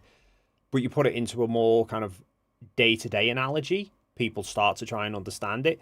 It's like the one for me that really sparked me as to why I knew Jeran would be truly open-minded on the Antarctica trip was the first night we were there. You've probably heard me tell this story before, but in the restaurant on the first night we were there, and the conversation very quickly got onto this whole bloody debate, flat versus globe, and obviously Austin's bringing up all his usual points, and it got brought up about south celestial poles and the opposite rotations because we were aiming to see the south celestial pole and capture it while we were there. And Austin brought up his usual shit about stand the other side of a door. We're like, okay, but you're not on the other side of the firmament. And he's like, oh yeah, but if you turn the other direction, suddenly they're going in a different way. I said, they're not. Consider you can buy the star trail machines, the ones that literally project stars around you, or go to a planetarium and see it. you put one of them in the middle of your room, turn the lights off, you'll see the stars going around. I said, you can go to any four corners of the room and look in any direction you want, and you will always see them go either clockwise or counterclockwise, depending on which way it's set up, but it won't change. And Austin, the immediate dismissal, no, or whatever. Whereas Jeran, I could see the other end of the table, you could see him actually sort of daydreaming at the wall, like gesturing, like trying to figure it out. And it's sometimes just that, throw it in an analogy that somebody else can, that might be a bit simpler to understand. Look at that. He's not a dog. He's a baby. What am I doing?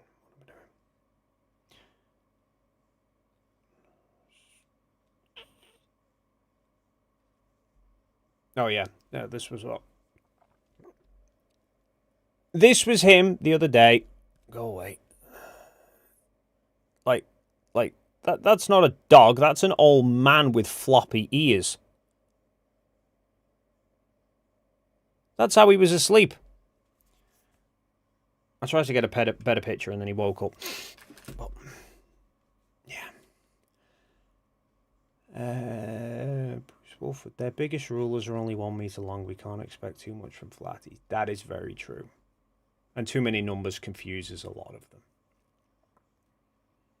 It's like one of the videos. So I've got a couple of the videos that I'm working. So the video that's coming out on Wednesday, at least should be coming out on Wednesday, is one going through Twitter posts.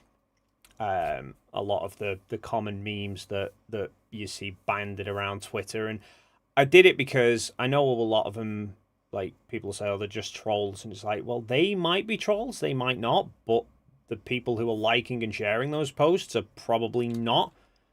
And are believing that shite that's getting posted. So I'm going to do a debunk of those. And then I'm working on one about Dearth, because he's spectacularly managed to screw himself by these arguments with ChatGPT. So I'm going to do a video about that. And then I'm going to do, or I've not started it yet, and it's going to be a in the works thing, but I'm going to do one about the expert of Earth measurements. I'll just say no more than that. I'm sure everyone knows who the expert of how the Earth is measured is. If you don't know, he's writing a book, apparently. But, yeah, it's so funny when you get his disciples bounding in my chat about how you measure things. And I'm like, this is the expert at measuring. Eric Too Gay? No. Eric's already wrote the book. Eric's already published a book. I'm talking about Oakley. And the only thing he can ever say these days is it's measured flat. That's it. And it's so hilarious. I think he genuinely called himself an expert on it. Like, this is the same expert of measurements who couldn't convert meters to kilometers, but apparently knows more than surveyors about how the Earth's bleeding measured. And the funniest one, actually, that was quite funny. But then I heard him the other day. Somebody brought up flight times and how flight times don't fit a flat Earth. You know, the whole, like, southern hemisphere flight routes are, you know, the time discrepancies between them all and stuff, and how it magically matches a globe. To which his argument was, somebody had asked him and said, you know, kind of like, if I was going on a flight, you know, if I was going to do like a big flight or whatever like that, or I was going to sail a boat or whatever, I'd need a map. You know, kind of this whole and Nathan's argument was, are you actually doing this flight? Are you doing this flight? No? Then why do you need a map? It's not a problem. You know, he said, well, I'm thinking about buying a boat. He's like, okay, well, are you actually buying a boat? Or are you just hypothetically? And because the guy hadn't committed to buying a boat and going sailing around the world, apparently the lack of a map isn't a problem. And I'm thinking, I've got a clip of Oakley demanding that a pilot gets sacked for taking a Coriolis into account, yet apparently the lack of a map isn't an issue. Like, I'm pretty sure every time a pilot is doing a flight, you know, they kind of have to know what direction are they meant to be flying, how far are they flying, so that they can make sure they've got enough fuel to get there. So seemingly Oakley would be absolutely apoplectic if he got into a plane and the pilot came on the antenna and said, "Good evening, ladies and gentlemen. Just to let you know, I'm going to be flying and taking Coriolis into account." He absolutely wouldn't allow that. But if a pilot came over the tannoy and said, "Good evening, ladies and gentlemen. Just to let you know, I haven't got a clue how far we're going, what direction I'm meant to be flying, and I'm just hoping that we've got enough fuel to get there," he'd be absolutely fine with it. So, yes, I'm going to be doing a video at some point to highlight all of that, and who knows, maybe destroy this whole Earth's measured flat crap before his book even sees the light of day. Although I do love his logic. He constantly complains about how he's being silenced. Flat Earth is being silenced. And yet seems to think that they that are controlling the algorithms of the internet wouldn't control the flow of books to a bookshop, or most books are sold online, the search results for said books, and he's doing an audio book, you know, that they control YouTube but wouldn't control Audible. No logic whatsoever. So yes, gonna do a video about that, because I've only done 2 videos tackling Oakley so far, so I feel I should round it off with the trilogy. But then, you know, there's also then a whole load of material regarding the moon landings that I can now bring up as well, including a follow-on from the last video I did about the moon landing photos, because I basically tested it. Well, I get so many people go, they're impossible to do those photos, you know, no viewfinder and you can't see where you're aiming and it's not possible. So I went and did it in Union Glacier. I literally wandered around Union Glacier camp with a camera held against my chest, taking pictures, not looking where I was aiming, just going purely off guesswork. Made it harder technically than the Apollo astronauts did, because I had driving winds that they didn't have, and they could actually look down and see the camera. I didn't even do that. I just looked straight ahead the whole time. So yeah, I've got a video highlighting that I just need to put together, which will probably get completely misconstrued, because for some reason the last 2 Apollo videos that I've done about moon landing photos, there's loads of people who jump in and seem to have assumed I'm saying the moon landings were fake, and they're getting angry and kicking off at me about how the moon landings were real. I'm like, tell me you didn't actually watch the video without telling me you didn't watch the video. Big fish, you must be close enough to Oakley to do an interview with him. So I did contemplate that. He put that video out to Ranty about ways you could go and ways you could speak to him, and he said you could pay for him to go onto his server, or you can go on to, you know, you can pay him to come on your channel, or you can go on his channel for free, or you can or if you happen to bump into him in person. And I thought, well, if he's charging, if he thinks he, with no viewers, can charge to come onto here, then I could charge a hell of a lot more to go onto his, and he's not going to come on here, and I'm sure as shit not paying him money to come on here. And then I thought, but he put this video out, and it wasn't him in his living room like it always is. He was out and about somewhere, and I'm like, I know roughly where he is. Well, I could just go to that area and maybe I'll bump into him. And I could live stream it and just see what would he actually do if I did just rock up to him face to face in the street and just go, just remind us how you measure Earth flat, Nathan. You left your spot. People will not be happy. I know, you warned me. I'll wrap it up. Bruce, Nathan Oakley spews such huge amounts of hubris, he simply can't can't see his own hypocrisy. Oh no, Nathan's absolutely clueless to it, but his audience is not. Like, I mean, Brian's logic and I don't see eye to eye on anything, like, but I've never had big arguments with him. Like, we had the conversations about the shadow, the camp shadows and stuff, but you know, he was pestering me about that, and I gave him all the answers for it. But then that one where they were saying about flight times, and he was basically, Nathan tried to dismiss it as he knows he can't have an answer for it, but it's not an issue. Like, we're not bothering with it because Earth's measured flat and that's it. The kickoff was hilarious. Like, for anyone who's familiar with it. So Brian's logic, and then there's Neil. Brian's logic, like, called him out on it and said, no, this isn't something we can just brush off or whatever. This is something that, you know, you need to at least be saying this is a good point and we should be looking into it further rather than just dismissing it. Neil was straight in at Brian's throat, like, vigorously defending Nathan for palming off this thing.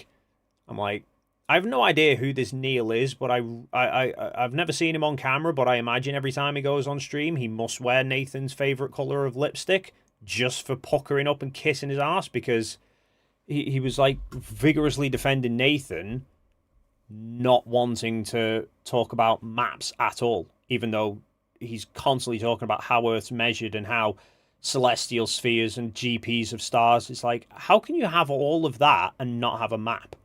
He talks about celestial navigation working, and that proves a flat Earth. I'm pretty sure one of the key components of navigating anywhere is a freaking map. You know, how are you meant to know where you are or where you're going if you don't have a map of the place? You know, that's like saying to me, like, I'm gonna travel to London and then just be handed a random map of Finland and say, there you go, it'll do. Kelly Badger, how would you resist the urge to punch his smug face if you saw him in person? Hey, I did it with Witsit. And granted, after many hours of sleep deprivation, it was quite difficult. And at one point, I did kind of get a bit sarky with Witsit when he kept banging on and banging on. And he did what he always does, which is, like, you start making a point that he knows he can't counter, he'll butt you off and drive it away. And Oakley always does the same thing, which is why Oakley never leaves his own bleeding server, because anytime anyone interrupts him, he's fine with it until they start giving something that he knows is going to fuck up his argument, and then he'll interrupt and then bang on about Earth measured flat. And Witsit kept doing the same thing in Punta Arenas, to which he then turned at one point and said, oh, you know, no Glober can ever give me an answer for this. And I was like, and I just literally said to him, I said, well, they might if you shut up for 2 minutes and actually let them talk, because by that point he'd interrupted me about 5 or 6 times. So, yeah, but I didn't punch him. Pigfish, you Sarky, I don't believe. I'm Sarky? No. Me? I'd never be sarcastic. Lies. I always say, like, you know, I should complain about forms when they say, like, native language and stuff, because sarcastic is not in there, which really sarcasm is my native language and English is an afterthought. Val, £5. I hope after marriage you don't start stream from kitchen, then slowly moved to stream from the car. Well, I mean, I can't rule it out, but I don't have his hair. I was going to say I've never been called an idiot. She's never called me an idiot, but that's not strictly true. But she's never called me an idiot about my beliefs about the shape of the Earth or the moon landing. So there's hope yet. Sarcasm's just the native language of the English. You'd be surprised. There's some people who really struggle to get it. I think I just take it a step too far sometimes. Right, everyone. I'm going to wrap this up anyway because it is late and yeah, busy week coming up. Busy couple of weeks coming up, to be fair. So thank you everyone for watching either this stream or all the other streams that you've been watching as well. The support is very much appreciated. I don't even know how many. Where are we at? 358 people currently watching. Peaked at 500. That was good. So yes, it's this is the final, at least tentatively final moon landing stream, at least with Jeran. Who knows if somebody else wants to sit and have some conversations with it. But yeah, it took 16 hours of chats with Jeran and many hours of digging through photos and stuff, but it is official. Jeran at least doesn't seem to be isn't prepared to say that the moon landings were fake anymore, which is basically saying that he thinks they happened. So yeah, it was worth it. And it was kind of funny. I knew he was wavering, and that he'd get there. And obviously I'd had chats with him in the background where he was giving me the information and stuff. And he basically said after the second stream, I think it was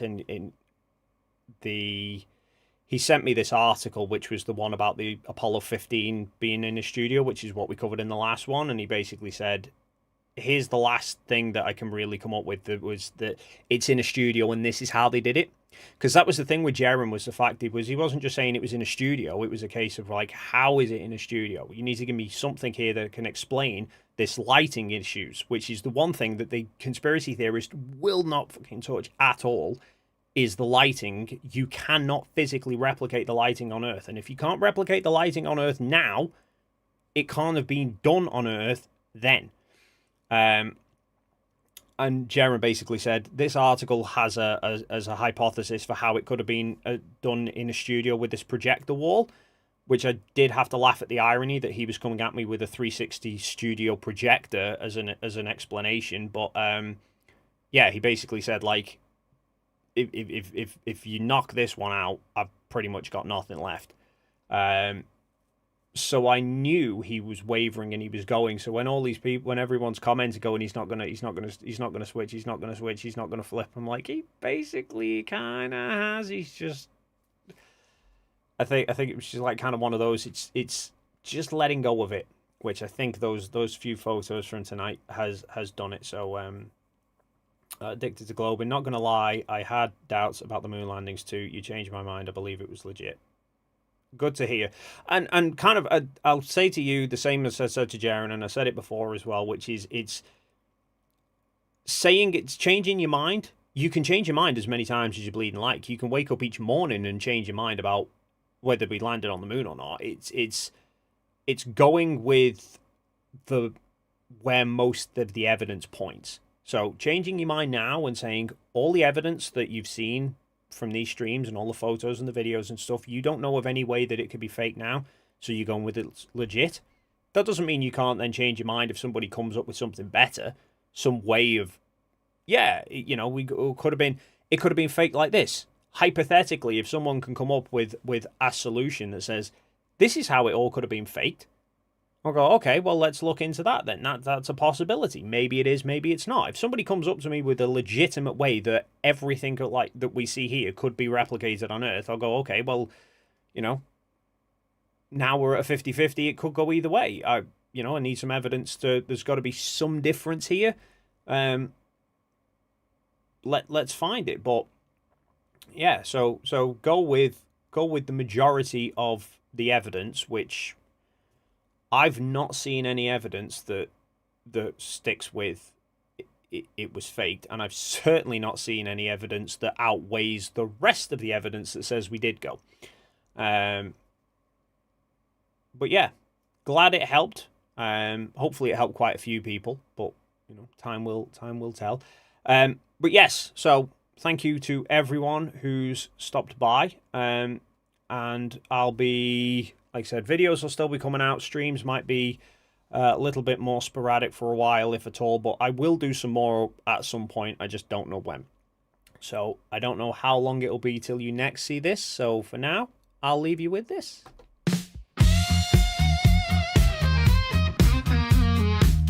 Rusty sits atop his big red chair, casting out looks without a care.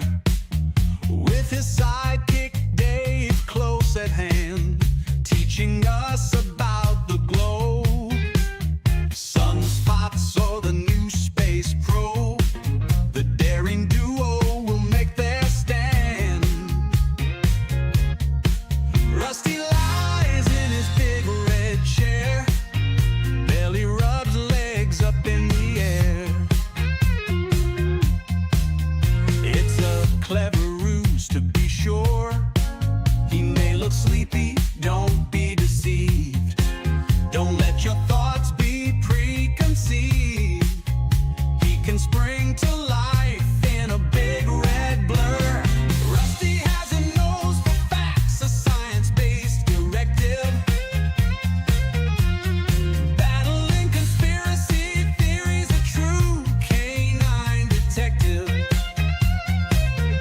He can't be denied. So many have tried, so many have failed and ended up dejected, just like the fish John West rejected. So many of them to be corrected.